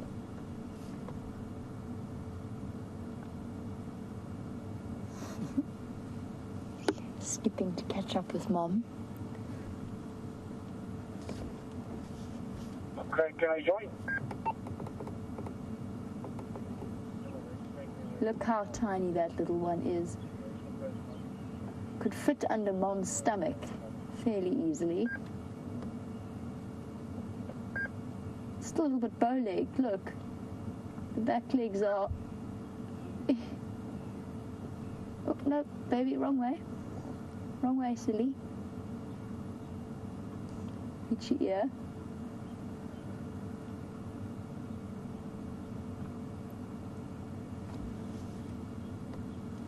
Little one, your mummy's gone. She's going across the road.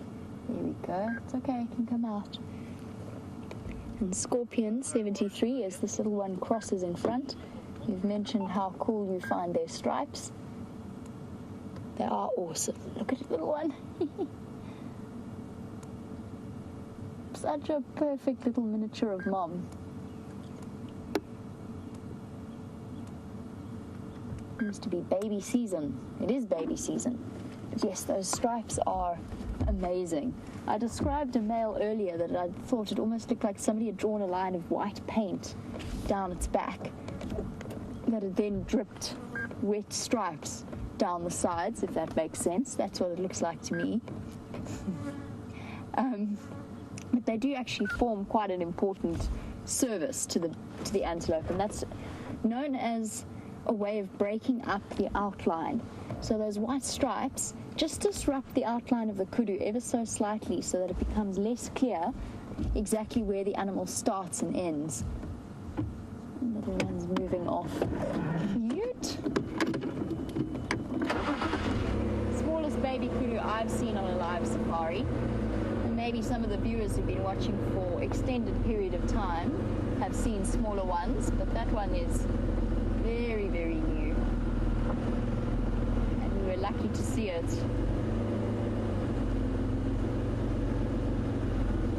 It seems as though James and I have done a bit of a swap, because he has now found an elephant herd to show you, so let's have a look at them.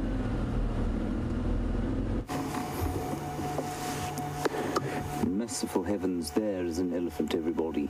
We're beginning to think that we'd lost our touch, weren't we, Brian? A young elephant bull, well, not that young, probably recently. I haven't seen the rest of a herd around here, so I'm wondering if that isn't perhaps a bull who's recently left the herd. There may be some further ahead. I haven't heard any. Let's listen carefully. Ah, there we go. They're in front of us.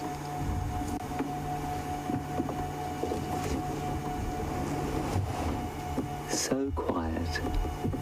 A herd of elephants in front. One, you can just see the tail moving.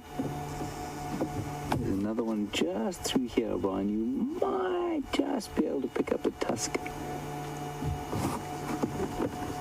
I may have parked you behind the bush. No, she's turned her head now. There she is.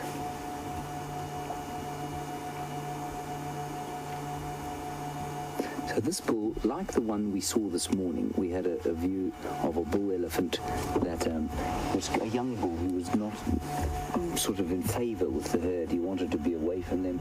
He was a bit cool for school. Same story going on here. This guy will spend more and more time away from the youngsters and his mother as he starts to assert his independence, and has his independence asserted for him by the mature females within the herd. But just listen, I'm going to be quiet again for another 20 seconds, and I just want you to try and listen to see if you can hear anything at all.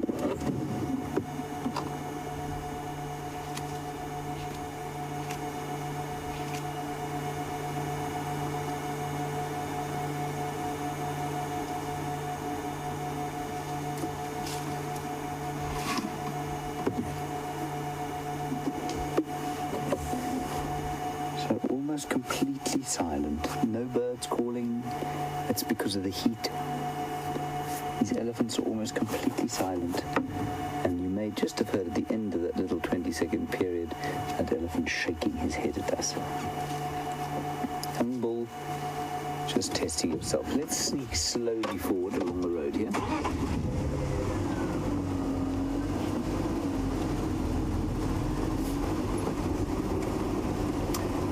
I think it's unlikely. You're, of course, in Idaho. No, you're not in Idaho. You're in Ohio. And you say that if you take a stuffed lion to the movies, will you be arrested and put in jail? Gracie, I don't believe that there is a crime you could commit that would put you in jail. But certainly I don't believe that taking a lion to the movies would land you in trouble with the law. So I think you'll be okay, Gracie. Take your little lion off to the movies and you'll be fine. This elephant is going to have enormous tusks when it gets big. Look at those. It's going to be some big ivory when that elephant gets large. And here's the rest of the herd.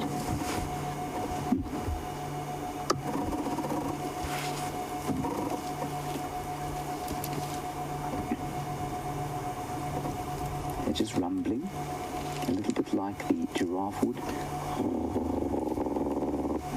Again, that's simply an impression of what it sounds like to my ears. It'll sound very different to their ears. Scorpion 73, while we look at the tusks, and we want to know how many teeth an elephant has. Scorpion, they have four molars going in their mouths at any one time, and those will be in a constant state of sort of replacement. 7 in all throughout their lives, and sometimes 6. And when those run out, of course, they die. So they've got those 2 incisors, which are the tusks, and then 4 molars in the jaw, chewing away constantly all day long.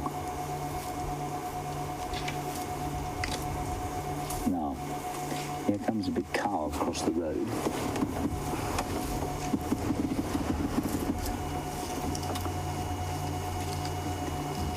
And quite possibly the mother of that youngster with the good ivory. You see, she's got beautiful tusks. They're very skinny, which is totally normal for a cow. Thin tusks, rapier-like. She's a beautiful cow.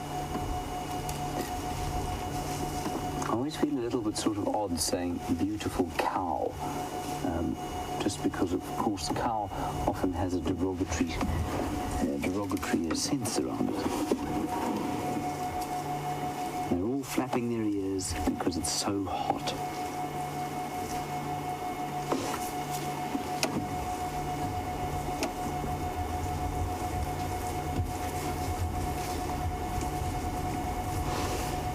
There's another one right next to us here.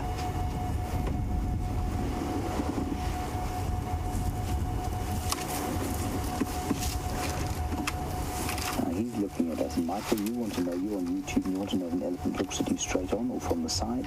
That elephant is looking straight at us now. They can look at it from the side. Of course, they've probably got, well, I'd say probably 270 degrees at least of vision.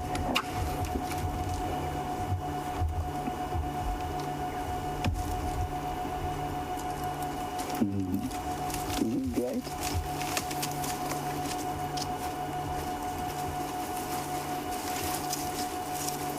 I would say that was a young cow.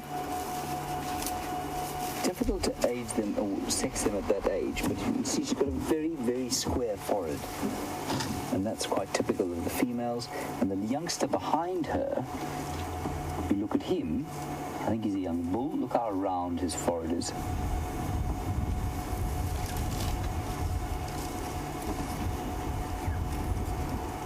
This is the most peaceful herd of elephants. You get two impressions from sitting in an elephant herd. One of, you can feel immediately if they're tense, if they don't feel happy, and then you can feel if they're at peace. Like these guys seem to be. There's just a tremendous sense of total relaxation. It's like having a spa treatment. Of course, you can irritate them to the extent that that doesn't continue. Look at this.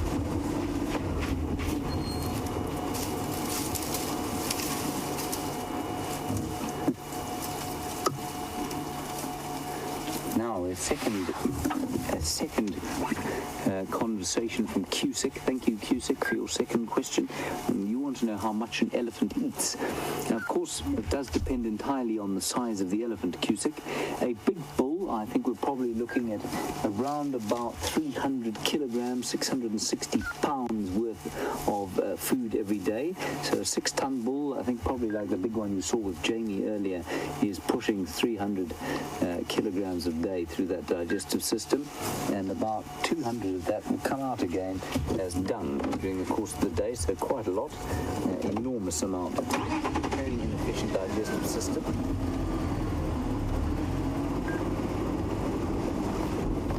And then a young, say a 10-year-old, I think the original measurements were done on a 10-year-old cow.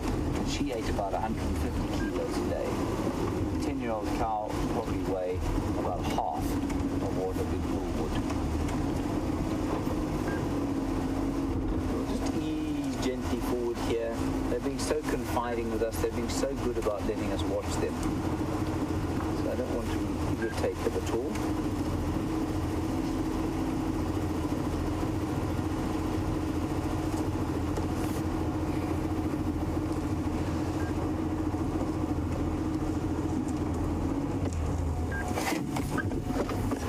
You're in California and you say it's so nice to see big tuskers coming around.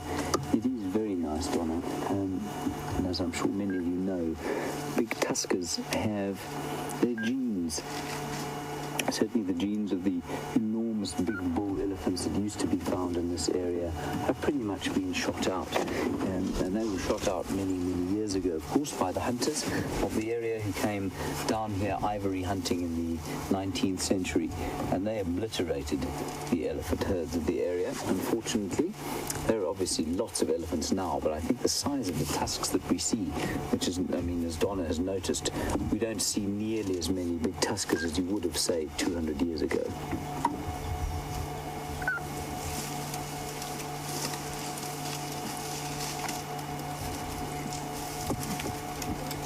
Just beautiful.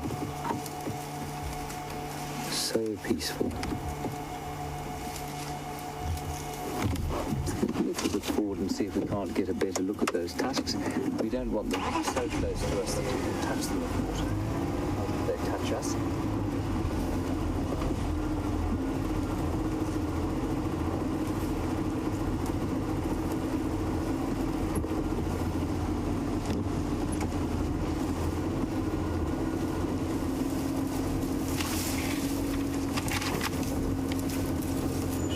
Turning to face us. I don't want to give her a fright. Let's just stop here. I know we are behind the bush, everyone. If I go in front of it, she's still going to be behind it, if you know what I mean. So let's just see if she moves from there. We're pretty close by here, about 10 meters from her, 30 feet. And as soon as we switch the engine off, she's relaxed completely.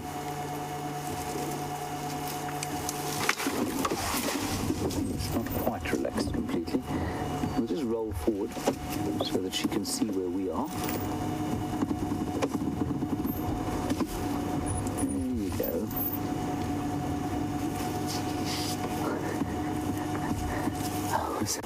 I was feeling possibly rather too peaceful. My heart rate just went up a little bit, which is good.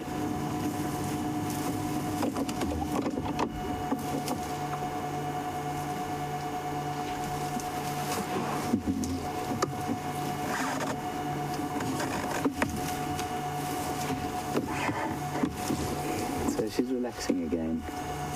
We're just quite close to her and her calf.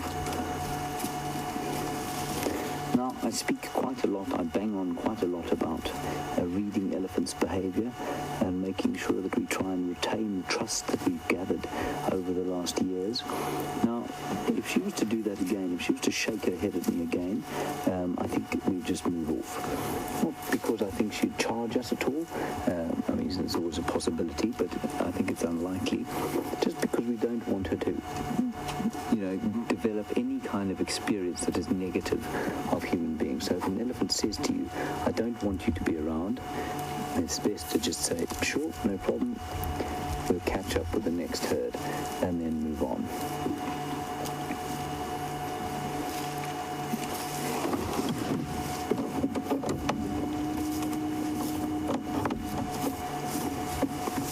There she goes. Let's roll forward again.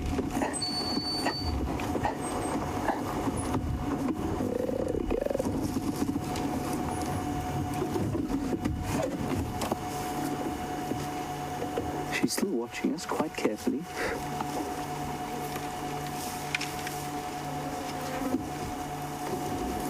Watching us out of the side of her eye. But I think she's happy that she gave us her message. And now she's moving away.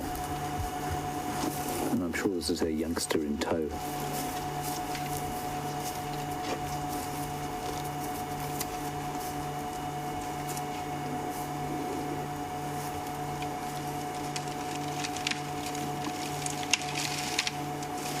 You can hear them moving a bit, breaking a few trees, chewing off the bark, eating bits of leaves, the little bit of grass that there is, they're trying to eat.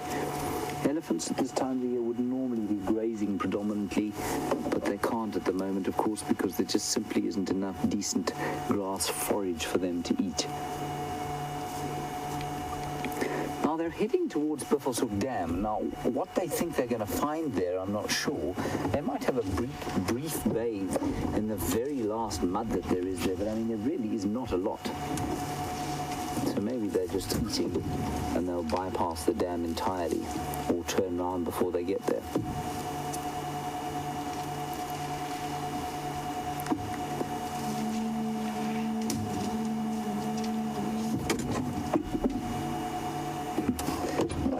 on down the road a little bit.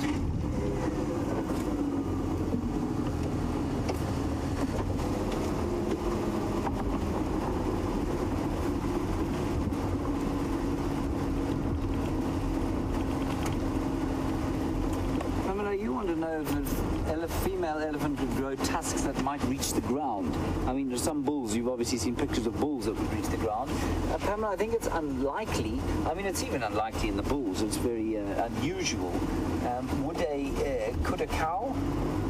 I imagined it was possible. I'd say probably even less frequently, though, than a bull's, except that their tusks do grow straight down more often than bull's tusks do.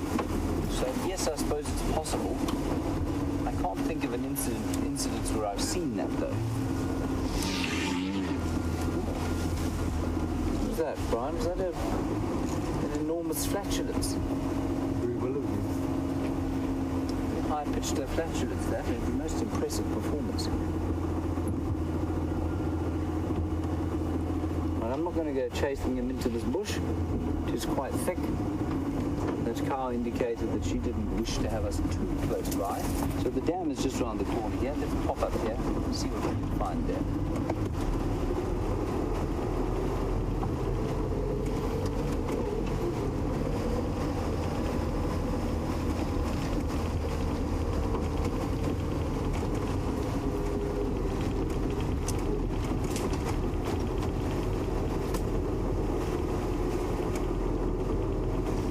Kat on Twitter, you say, why is it that the elephants don't ever seem to be completely comfortable around the vehicles?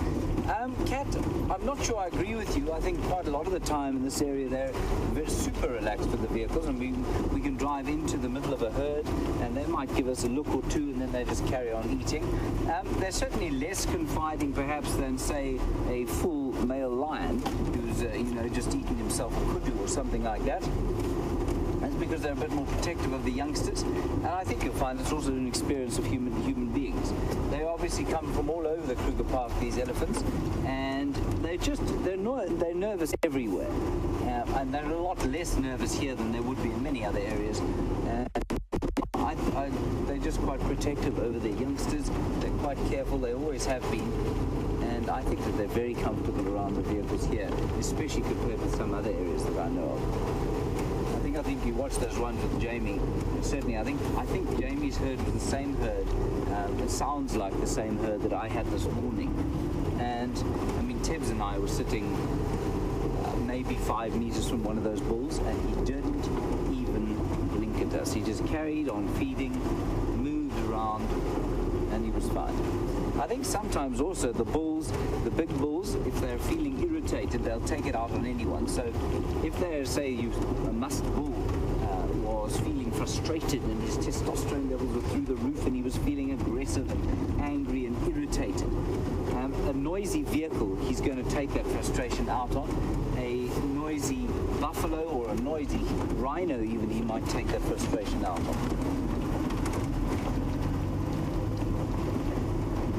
Brian was pointing at something, but I think he was flashing the flies. Were you?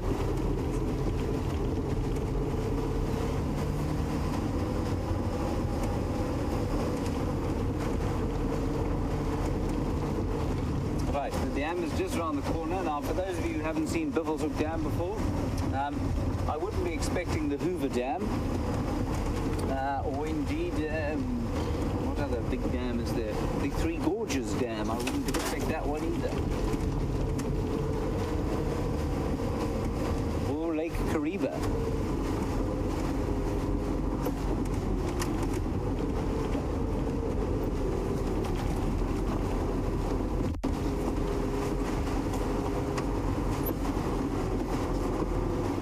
Hello, Elaine in Massachusetts.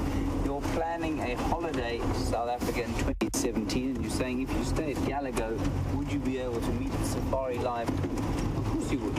Absolutely, that would be no problem at all. And we'd love to have lunch with you. Thank you, Elaine. We'll take that as an invitation. Yes, and whatever you choose to serve, we will eat with gladness in our hearts. Here is a Buffelshoek Dam. As you can see, a fairly sad affair as a result of the drought. And there is a waterbuck coming down. Clearly not a local waterbuck, because I don't know what on earth he thinks he's doing down here. Maybe he's just coming down for a walk. Maybe he's out for his evening constitutional.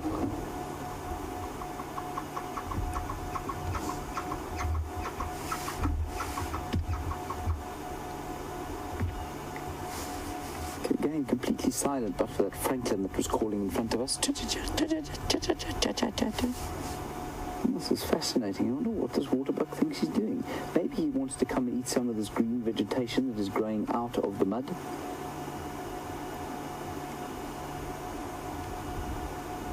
He's a very spectacular bull, that one.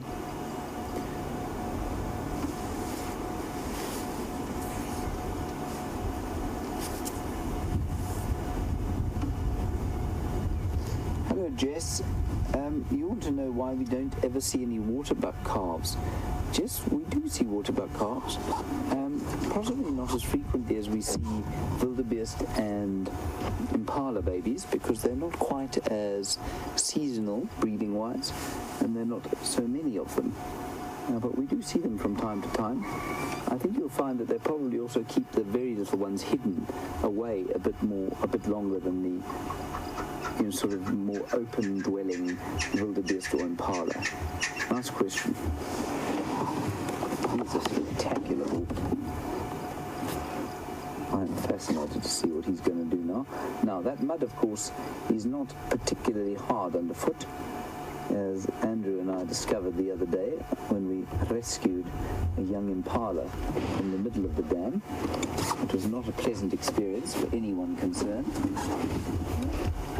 Some very sharp edges and very needle-like fish bones in that mud.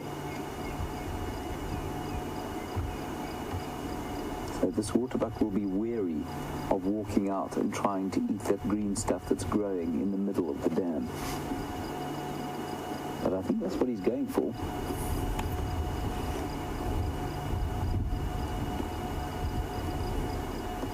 Again, peace reigns. There's just there's the odd sound of a cricket every so often going, stridulating. Otherwise, things are very quiet.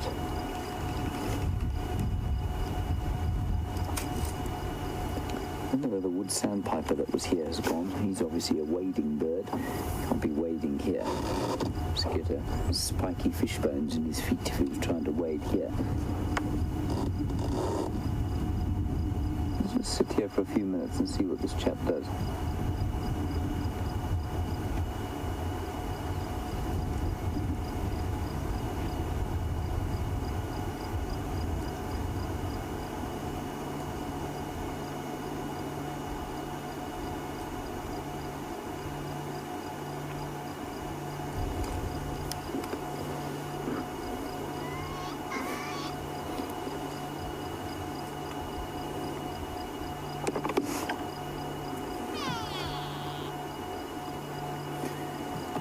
Hello, Christine in North Carolina.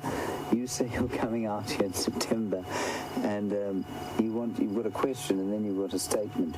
Your statement, which I'm laughing at now, is that you say, don't be surprised if you find you think you're going to burst into tears at the sight of the first animal that you see, and I mustn't be surprised if I'm driving around and we find a female from North Carolina blubbing away at the sight of a duiker. Christine, I promise I shall be very impressed if you manage to do that. And the reason, you've obviously been told that you shouldn't wear black and white. Black and white are colours that are obvious to see, and they're obvious to see because there simply isn't a lot of it out here. Black, not so much. White is just a very obvious colour. Much more so than red or orange, because red and orange, of course, don't reflect light in the same way that white does, and also the animals out here are not very good at seeing colour. So the colour's not so much, it's more the reflection of the light on it. You also want to know what animals you shouldn't make eye contact with. You should never make eye contact with your ranger, whoever he is. It can induce a charge, and you don't want to do that. And all honesty, Christine, that whole thing about eye contact with animals is nigh on nonsense. I think I've never tried it with a wild dog on foot. I haven't tried to make eye contact with a wild dog. I've made eye contact with every other animal out here, and quite unlike a domestic dog, they don't seem to react in the same way. So feel free to look at anything in the eye. You're not going to induce an attack at all, especially if you're sitting on the back of a vehicle. Just come out here and have a great time, which I'm sure is exactly what you're going to do. Remain open-minded, read as much as you can before you get here about the area, and you'll have a wonderful time. Now, Kat, you want to know if they'll eat that grass in the mud there? Kat, yes, they will, definitely, because I know the impala have been eating it in the Juma Dam. I think this one is still a little bit nervy for them. It's still quite, the mud is still soft, and I went in there yesterday to try and retrieve a bungee cord that Andrew and I had used, and it was a little bit difficult to get into the middle of the dam still, so it looks very solid there, but I think the animals will definitely sink in, and I think that's why that waterbuck has thought better of going there. Right, Jamie has got some striped ponies. Let's go across and see them, see if they're engaged in any form of a dressage or other equestrian sport, and we'll press on from this slightly depressing dam, but a very beautiful scene nevertheless. See you shortly.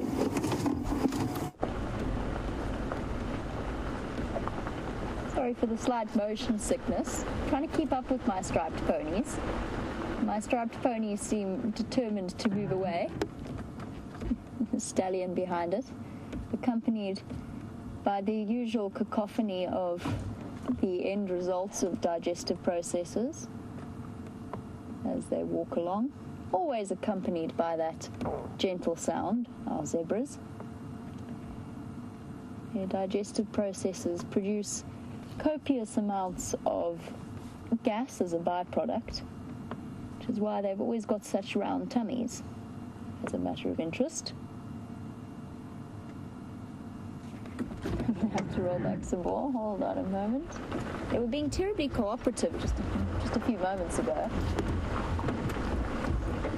Try and put us in a way that I'm going to have to turn the vehicle on. He's trying to do so subtly. It isn't working.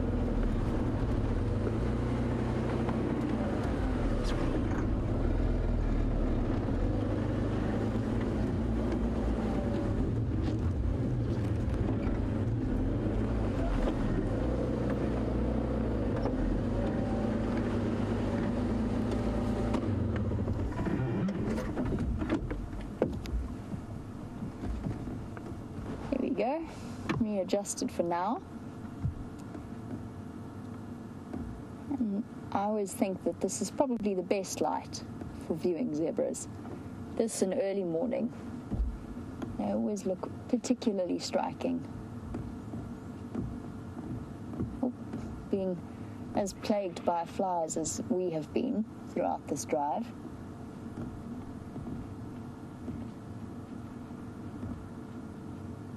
Walking quite strangely. There's a slight tentativeness to her stride. I don't know if she's got an injury on the leg. Staring down Buffle's hook cut line.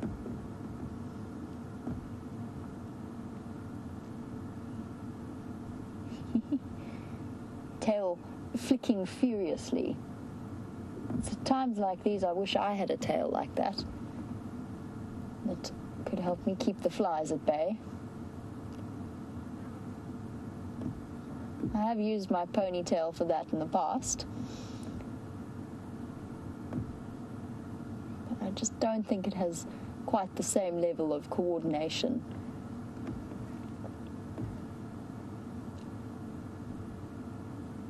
A very sturdy looking zebra.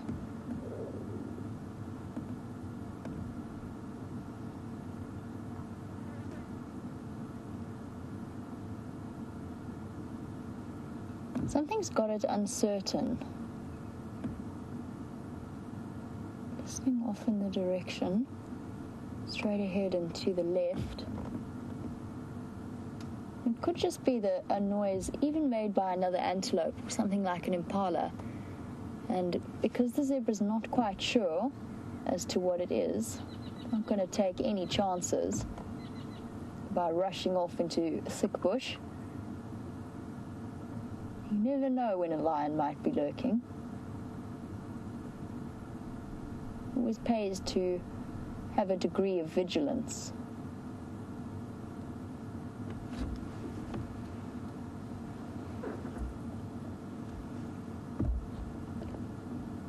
Stock still. Well, I mean, apart from tail and ears.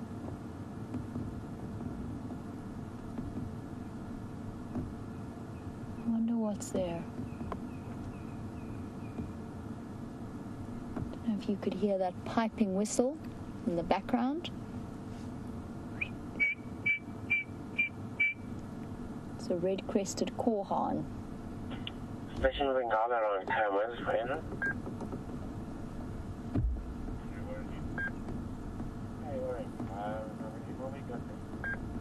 The other zebra seems less concerned.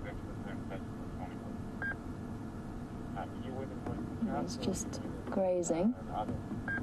Not sure whether the one is waiting for the other to catch up. There we go. Whatever it was, deemed to be safe, and zebra now on the move.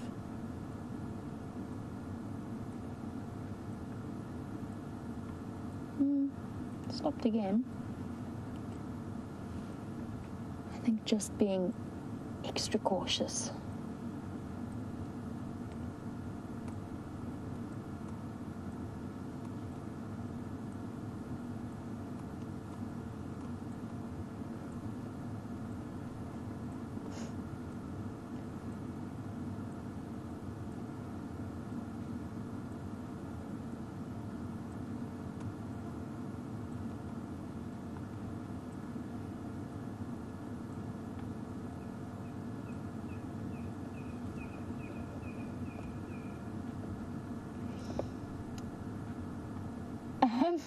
I was going to do a quiz for you. I was going to ask you whether it was a male or a female zebra. Your answer's there now.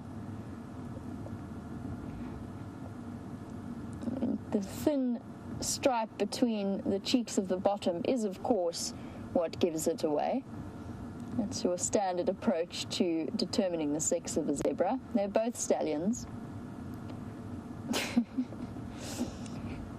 Unfortunately, the one slightly negated the necessity for a quiz. I was going to ask our regular viewers to tell us which one, or whether or not it was a male or a female. And usually the best way, unless the animal is demonstrating it quite so clearly, which they don't always do, the best way is to look at the black stripe between the cheeks of the bottom. It's a thin stripe, like a G-string, then it is a male. If it is a much larger stripe, then it is a female. And that's usually the best way to tell. It's something I really want to show you, but I want to be in the sunlight for it before our sunlight disappears completely.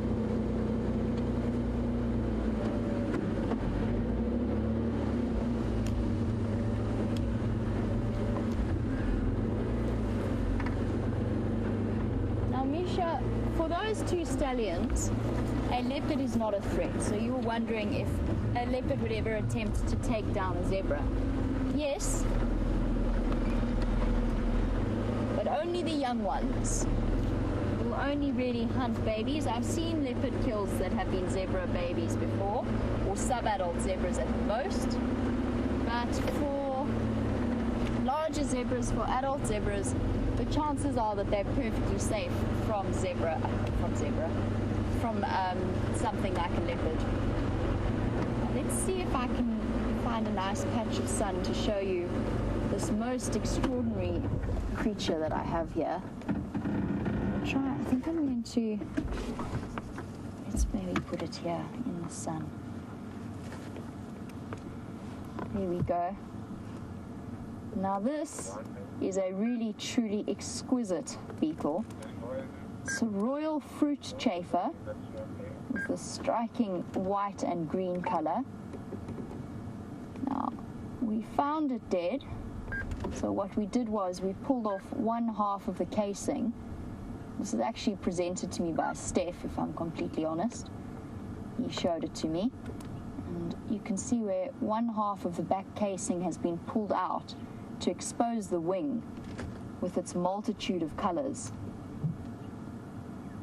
And how it hinges and folds in to the outside harder casing. Really, truly beautiful. And the first question I asked is, why does that wing have that incredible inflorescent coloring? That beautiful bluey green shine that we associate with things like starlings.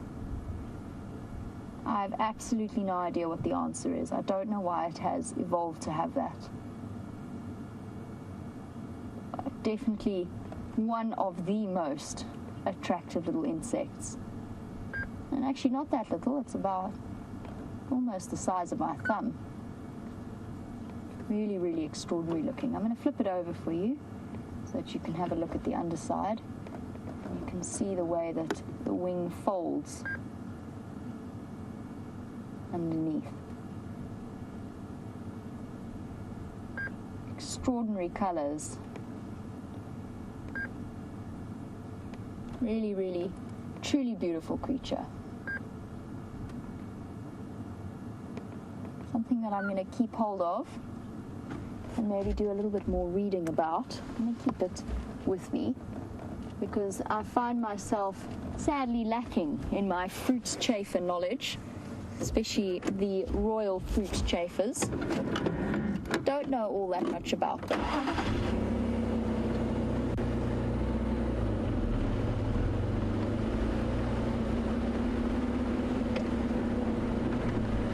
Definitely seen a huge decrease in the number of insect species that we've been seeing.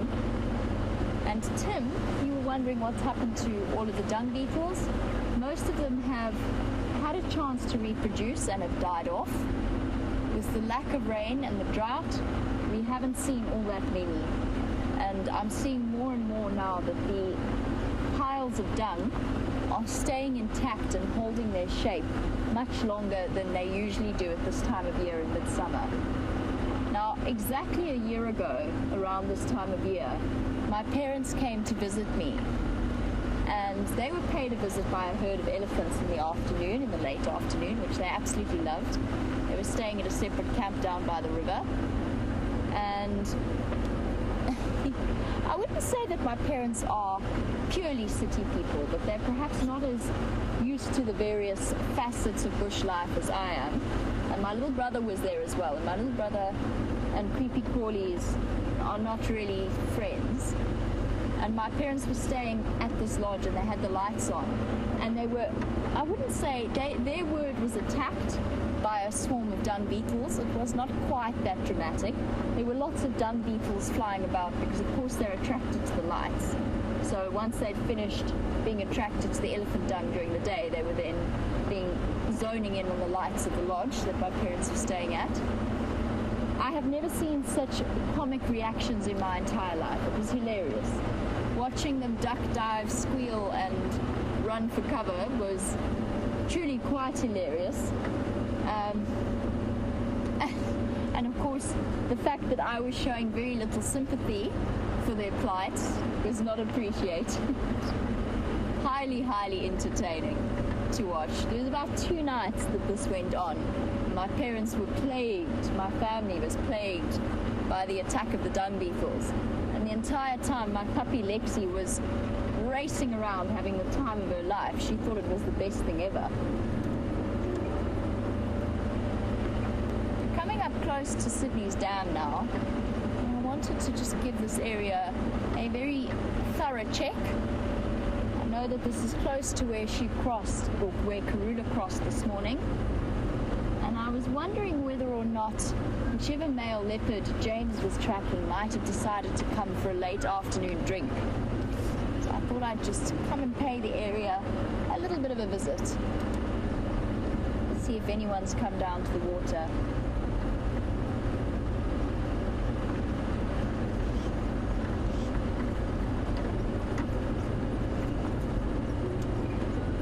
going back to our zebra sighting, the two stallions that we were with, Diana, you were wondering if zebras make an alarm call. And yes, they do. They make a series of them. The one that we encountered this morning on walk, which was the sort of low level of alarm call, is the snort, since I'm on a roll with imitating.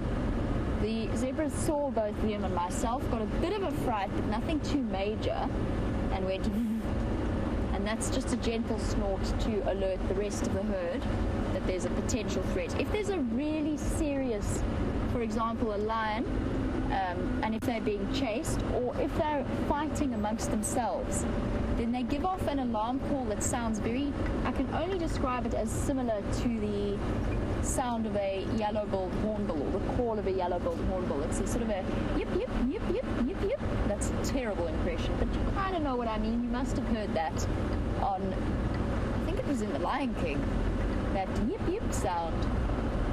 So yes, Diane, they do make alarm calls, and generally only at serious things. Here's a buffalo herd. Very small buffalo herd. Sydney's Dam.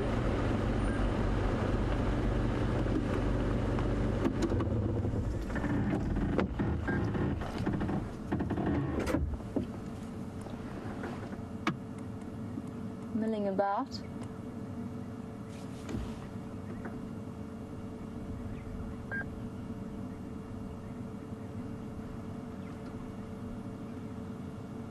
I'm going to leave our buffalo and continue searching around for where these sneaky leopards might have got off to. And in the meantime, James is with another of our favorite spotted creatures, so let's go and have a look at the hyena den.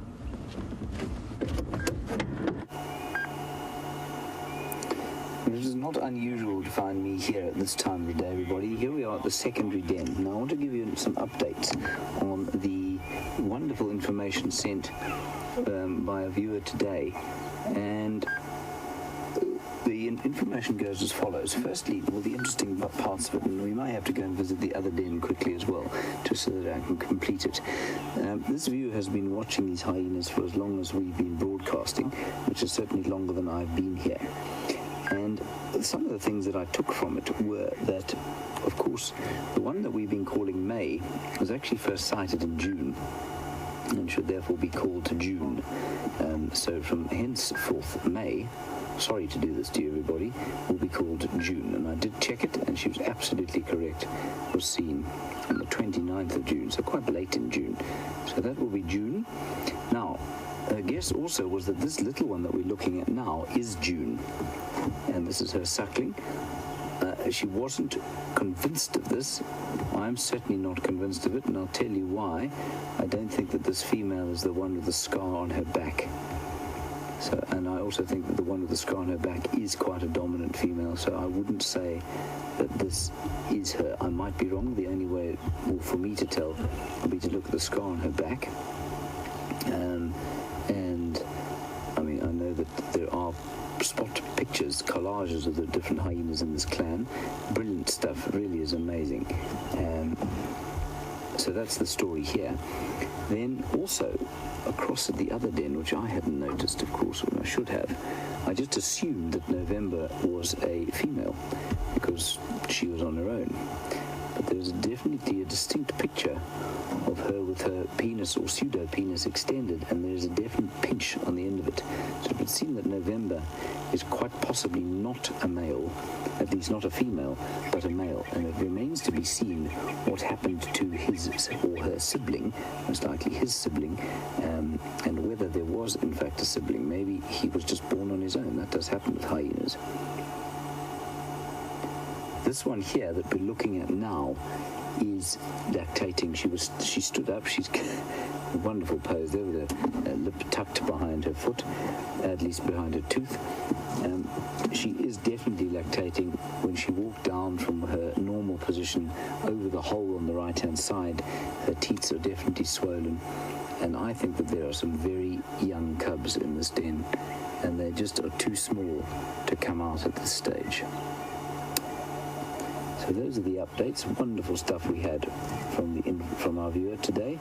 Beautiful. It took me a while to get through it all. I read through the emails twice and sometimes 3 times to try and sort out what was going on. And if I'm not mistaken, she identified this female as the mother of Ntombela, who, if I'm not mistaken, was born in February last year. Now, I find that astonishing. Sort of 18 months is normally the birthing interval for hyenas. So if this is the mother of Ntombela, if I'm not mistaken, born in February, I would be surprised. But their pictures do not lie, and certainly some very obvious spots and spot patterns, especially along the flanks, that this hyena expert viewer has managed to spot.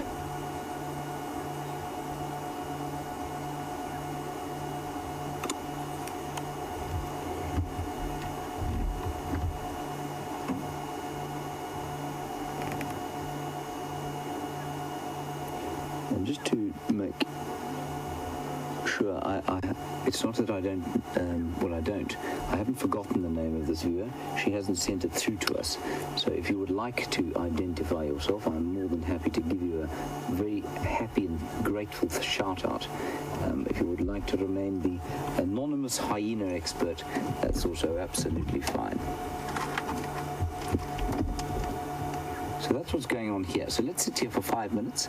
Then I think either I will pop across to the other den unless Jamie wishes to go there.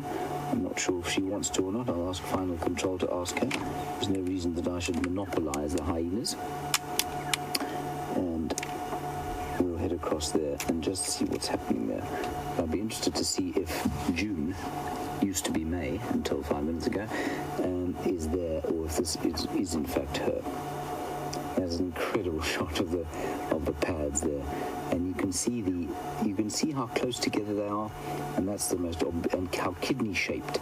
So those kidney shaped outer pads are of course the most distinctive things you see when you're tracking hyenas, or when you're driving along and you see tracks and you think, oh, maybe they're leopard.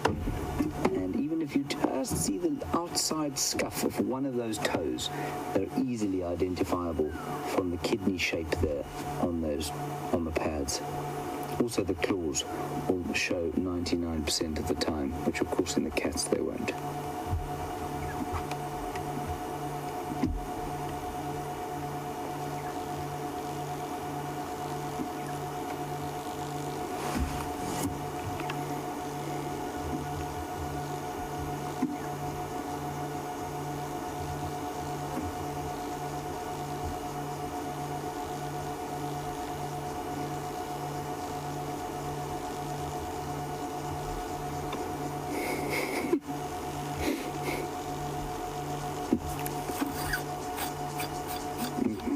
You say you once watched a root canal procedure done on a hyena.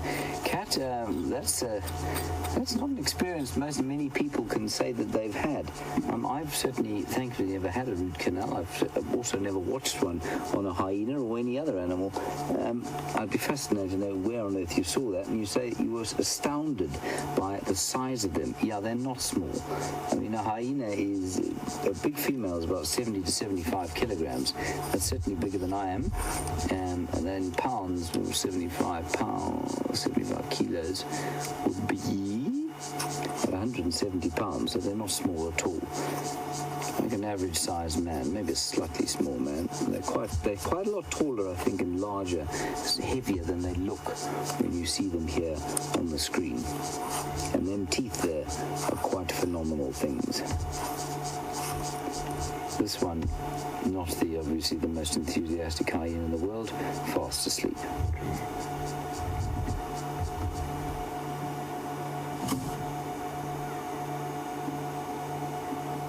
And all is at peace.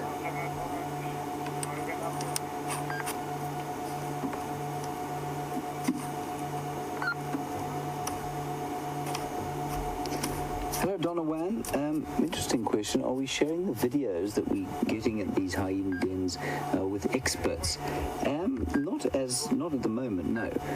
it certainly would be available to anybody who wanted to come and do hyena research. We would more than happily share the videos with them. But at the moment, there are no research projects on hyenas going on in this area. So were we to see something absolutely, completely out of the ordinary that nobody had ever seen before, absolutely would try and get hold of a university or a think tank, possibly the University of Pretoria. They've got a great mammal demography unit there. We'll try and get hold of them. But at the moment, there are no specific hyena projects going on here. Like I say, were any hyena researchers to come to us and say, could we have some footage, I think we'd be more than happy to give it to them. Thank you, Donna Wayne. Good question.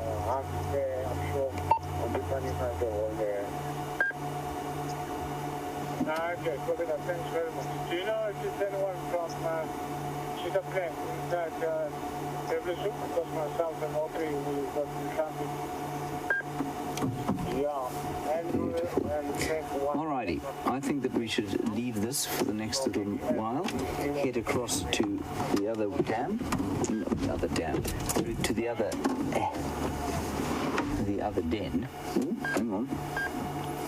High action, she's opened her eyes and shut them again. Alright, let's go and look.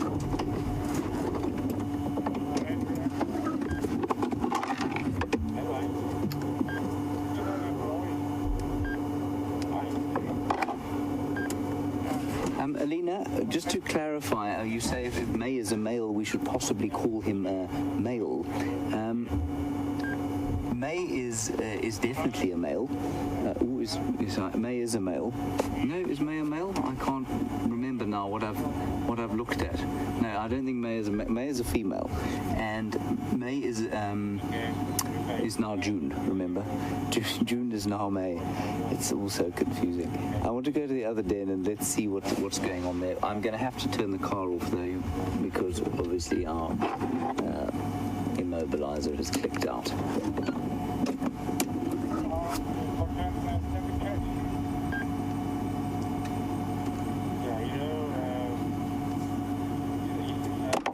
Okay, apparently Jamie's a bit busy, so we can't go across to her right now.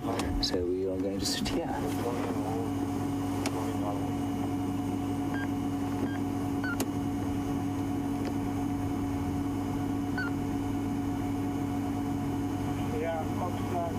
So all completely at peace. Like I said, very little sound at all going on around the bush.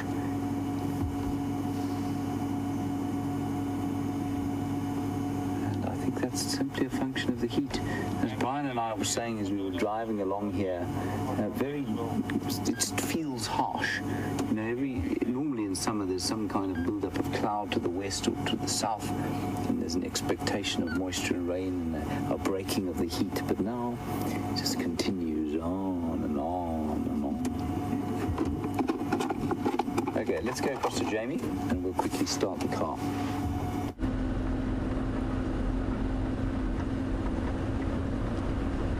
Well, it is the most incredibly beautiful African evening.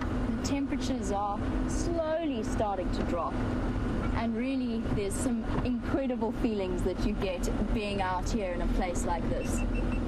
I did encounter another nice large elephant bull.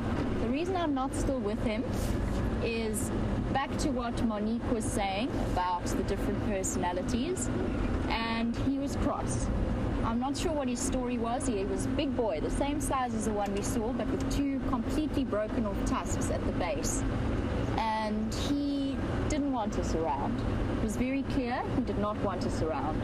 And we had a minor battle of wills. And as soon as I felt it was safe, I immediately heeded his message to me, and we left the sighting. But it's extraordinary moments like that that bring home exactly the parts of Africa that I guess I love the most. And that all-important awareness that we are absolutely privileged to get to spend the time that we do in the animal space and enjoy the times that we do spend with them.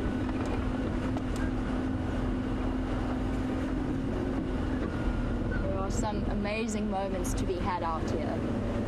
and I consider myself exceptionally lucky to wake up every day and to be as excited as I am to have a chance to go out and work in the job that I do. And BM, I'm sure you agree.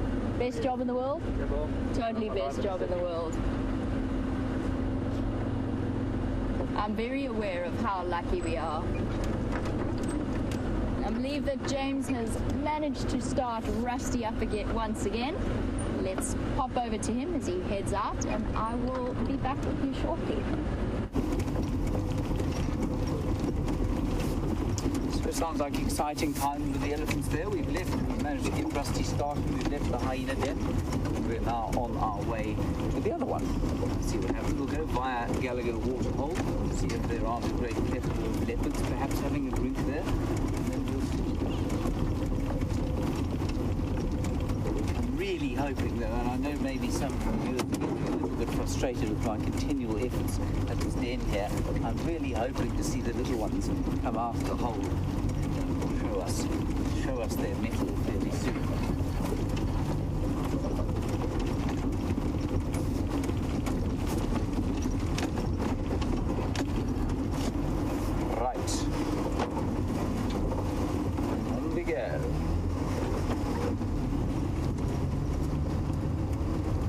Starting to sink mercifully, and again it's a kind of it's a pale sunset because there's nothing in the sky.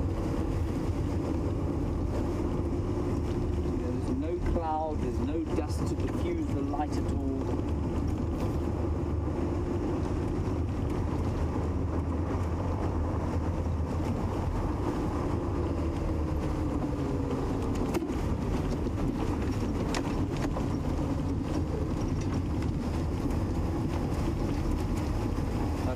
Feel like the heat of the day is eventually starting to tail off a bit, which is marvelous.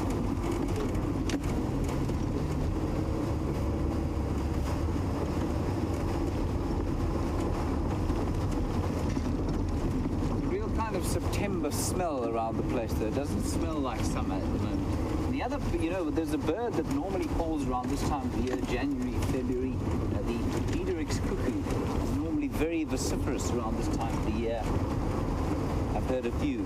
A few of them came through November, December time, and then they disappeared again. Well, they're around.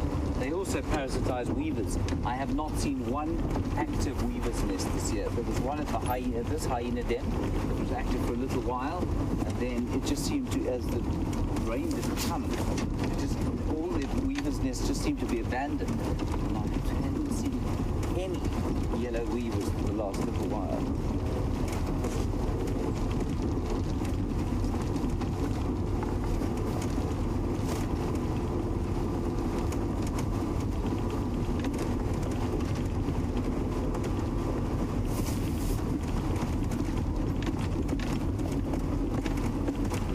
Hello Tyler, age 9. Lovely to have you on board, and I'm glad, as always, to have a young viewer watching us. You want to know if a hyena is more closely related to a dog or a cat. Well, it does look a bit like a dog, doesn't it, Tyler?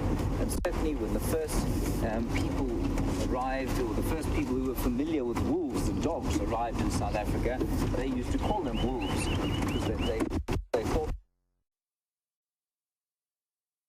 some research on them, and they found that they're actually more closely related to cats. And they're most closely related to things like mongooses, and also the viverids, which would be civets and genets. So Tyler, most closely related to dogs and mongooses and civets and genets, not closely related to cats at all. Nice question, thank you Tyler. Keep watching, keep sending them through.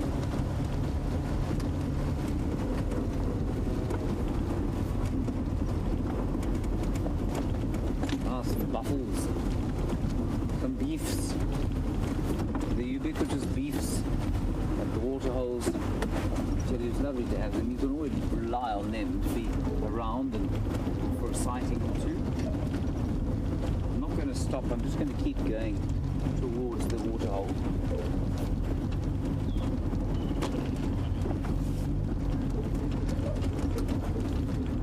Where are the beefies having a drink? While we drive past them. We've only got 20 minutes left, so I just want to go and quickly have a look at the other den. It's quite a circuitous route. It's not actually far.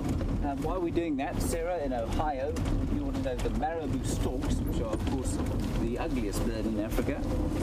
They have moved on to an area where there's more water. Yes, Sarah, they definitely have. They don't necessarily need water, but they need to be able to scavenge. And if they can scavenge around water, then that's what they'll do.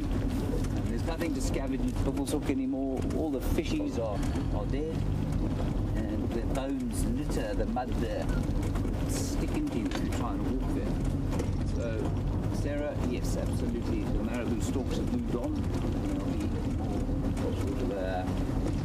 They'll be in what's the area there? They'll be in sort of what do I want to say here? Fairer climes. That's what I was searching for. Areas of better water and more to eat.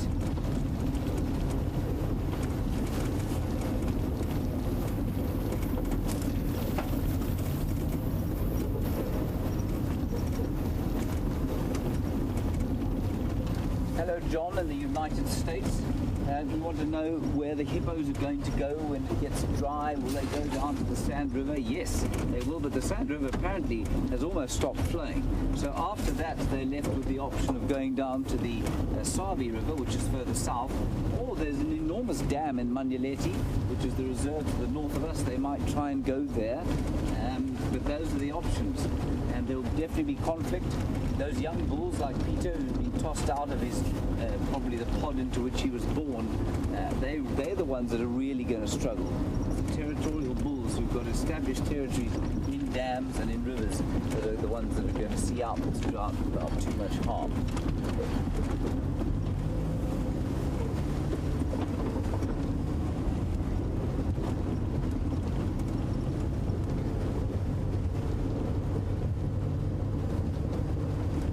Right, we're not too far, probably about 3 minutes from the den site, 2 minutes from the den site.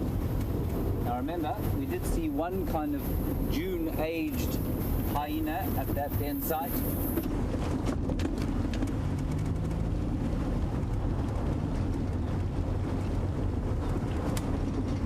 Let's see what's inside.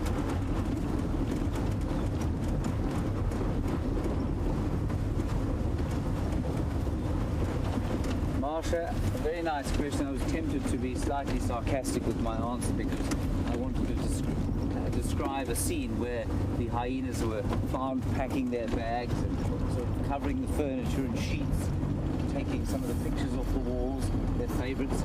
You wanted to know basically if you can tell if a hyena clan's about to leave the den and then move somewhere else. But Marsha, no, it's as you correctly say, you'll just arrive one day and there won't be anyone home.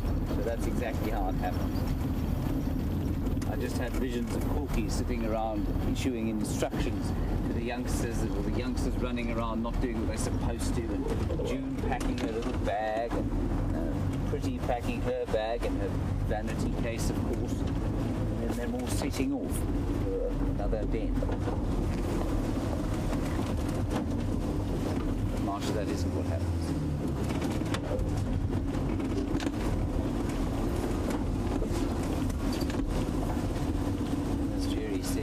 Much more enjoyable than watching the ladies in the Lion King, which were also goose-stepping like Nazis. Now, there is unfortunately rather used to having these hyenas to myself. They're too good. We might not actually be able to get in here, I'm afraid. Stations in hyena den of Gallagher shortcut. Any changes? Stations in hyena den of Gallagher shortcut. Copy. Is there space for a third in there?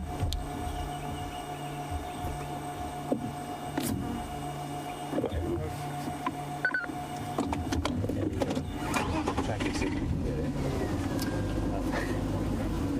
There's Brian's done. Brian is entertaining it while we try and go in. I'm not sure if we're going to be able to see. Just have a look around. I think everyone is this side, unfortunately.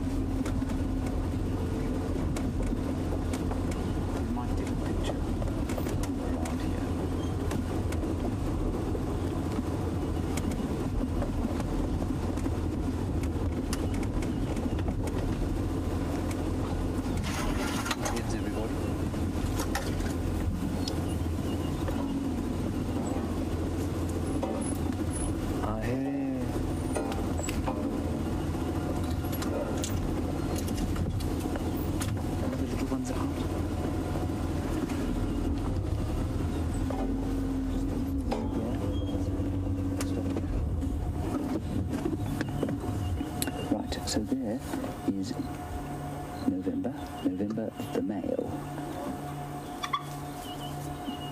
The son of Pretty. Thank you to our anonymous hyena expert. And then little D1 and D2, who she reckons one's male, one's female. That is unconfirmed. If I sneak through here, we'll get a view. I'll sneak through here, and of course, so far the most dominant you can see here is Corky by a 4 margin.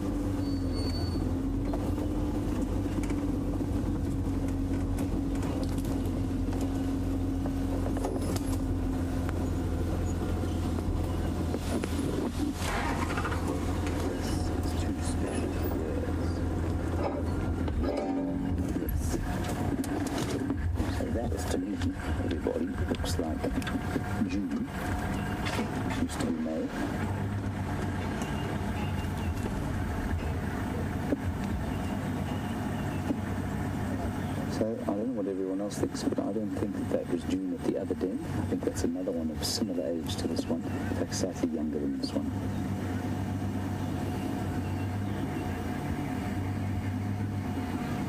But the other interesting thing, of course, is that the anonymous hyena expert pointed out that the male we saw the other day that was injured had a bitten ear and he had a bitten foot. Is in fact a dominant male in this clan, because he's not necessarily dominant at all, in fact, but he has definitely been seen mating with a number of the hyenas in this clan, the females. Well, that's Corky's son or daughter.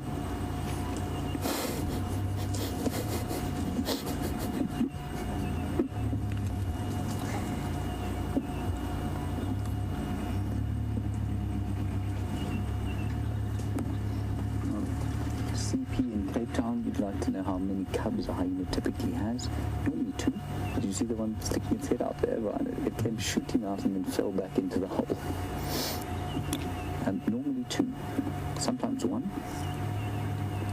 And normally, if they're a high-ranking female who's given birth, a female cub, if there is a female cub, she will kill her sibling.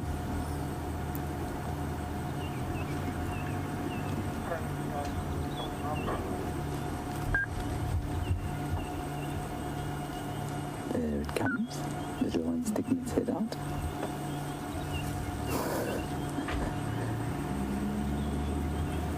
Now, D1, December 1, has got a little white sock on his left foot. Or her foot. The anonymous hyena expert reckons D1 is a female. I'm looking now at what would be a pseudo-penis. It doesn't seem to be pinched on the end, so I'm happy to go with that assessment for now. The D1 is a female. That's her there. That D2 is quite possibly a male. Look at this, yeah. That is quite possibly my favourite animal in the whole of June. Look at it. It's the first time I've seen them all down the mound.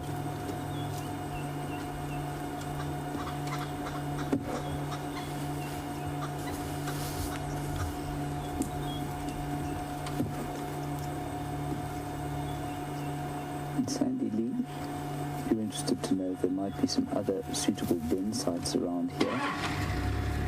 Yeah, the rats, there are 3 or 4 other den sites that we know of that they've used.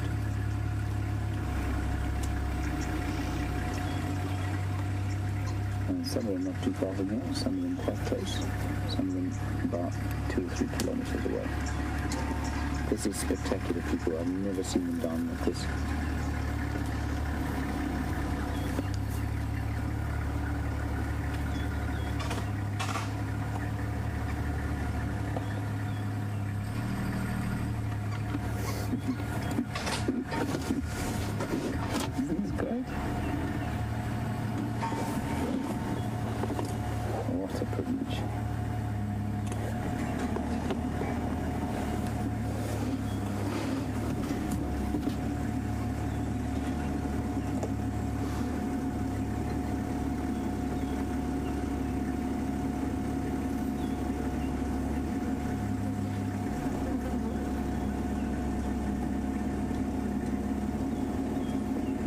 agree with you that the youth should keep coming to these den sites because they are, the behaviour of these social animals is so completely fascinating, especially compared with some of the other animals that we watch.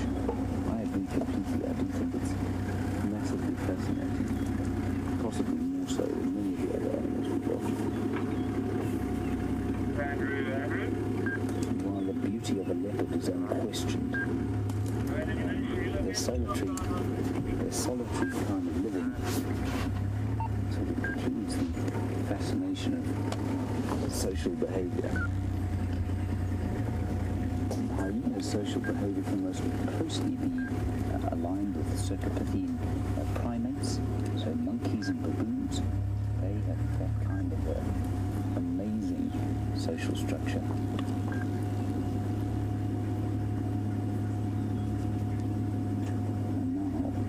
Hyena to ourselves again, which is of course how it should be. I'm being very selfish, of course.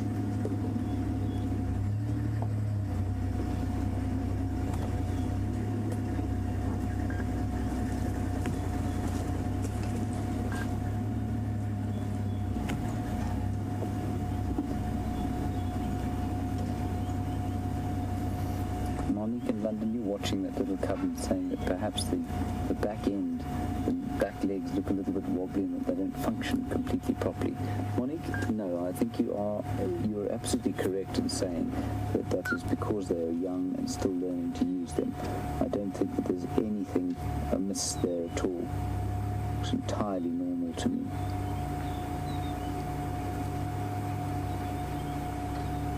Now, if they would just be kind enough to come back this side, please.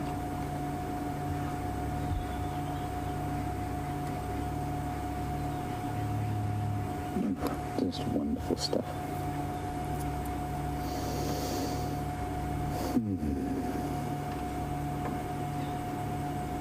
Very adventurous. That's quite a long way from the security of the hole.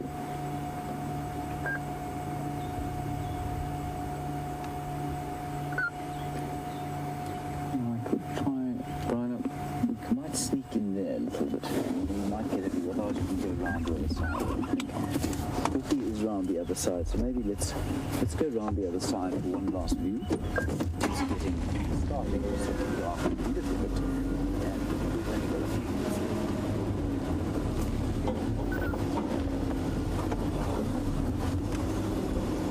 Right, here we go. Reckon back here.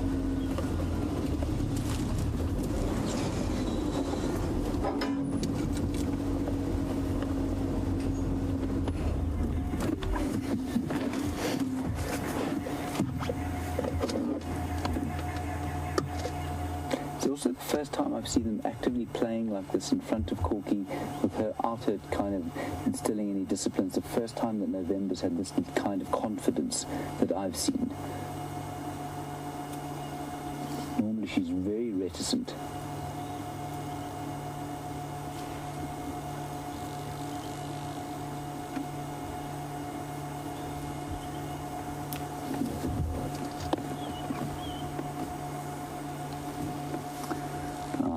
Now, of course, one of the most interesting discussions you can ever have about hyena is about their very strange genitalia. And James Hendry's fan on Twitter would like to know why hyenas have a pseudo-penis. We don't actually know for sure, but we think it has something to do with the fact that in order to dominate kills, in order to get enough to eat so that they could produce enough milk to feed their cubs, the female hyenas in the social arrangement needed more testosterone, and they needed to be bigger than the males, and the testosterone has created a situation whereby they have a pseudo-penis. It's a kind of what's the word I'm looking for? It's not a throwback, but it's a consequence, and perhaps it will look. Hello. Do you want to come home with me? Yes, Bobby, sweet. But you can't come home with me. You must stay here. It was smelly then. There you go. And so, the way it works paradox with the pseudo-penis, James Hendry's fan, is that it's actually a bit of a, possibly an unintended evolutionary consequence, and it certainly is the best way to sort of describe how that works is that it's dangerous for a hyena to give birth. Apparently 18% of new mothers die in childbirth because the baby is born through the pseudo-penis. Imagine that. This little one is fascinated by the car. And so it's difficult to find an evolutionary reason for why they should have that unless it was an unintended consequence. Now, human beings actually have a similar adaptation where, because we stand upright, our hips actually block the birth canal. Now, of course, until the sort of early, or probably mid-20th century, it was extremely dangerous for a human female to give birth. One of the most dangerous things a woman could do, because the birth canal, unlike our most other mammals, does not go out behind the hips. It goes through between the hips, and it's very dangerous for the baby. It's very dangerous for the mother, and that's a consequence of us being bipedal, of us needing to walk on two legs. I suspect it's a similar unintended evolutionary consequence with the pseudo-penis. It's the best answer I can give you, I'm afraid, James Hendry's fan. I think it's probably accurate.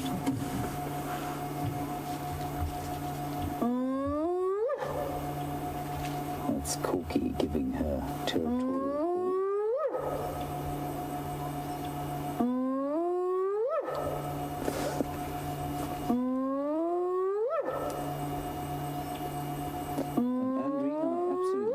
it's almost impossible to keep up with the family tree here. But by way of quick summary, Corky seems to be the most dominant female that we have here at the moment. Might be the matriarch.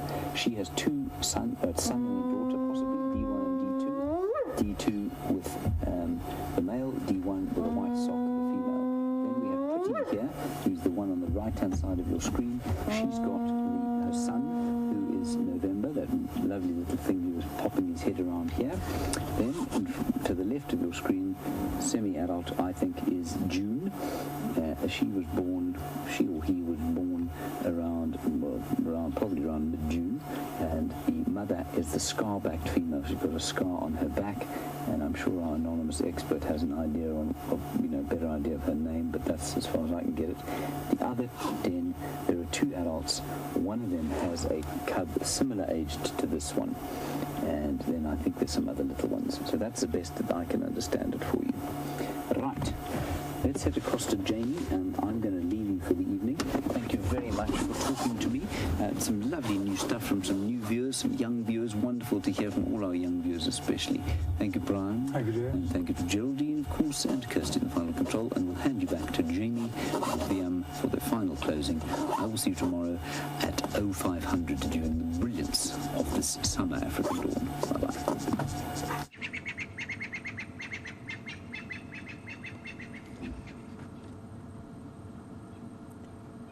It has been a truly spectacular afternoon, and I really have loved every minute of being out here. There's certainly nothing like an elephant throwing dirt on you at one point to remind you of exactly where your place is in the world. But I've really, really enjoyed being out here. So thank you for all of you and for your questions, as well as to Wiem for his fantastic camera work and company. Thank you to the lovely ladies in FC and for Eugene for his technical genius. And have a wonderful day wherever you are, ladies and gentlemen. And we'll catch you for the sunrise safari tomorrow morning. Cheers, guys.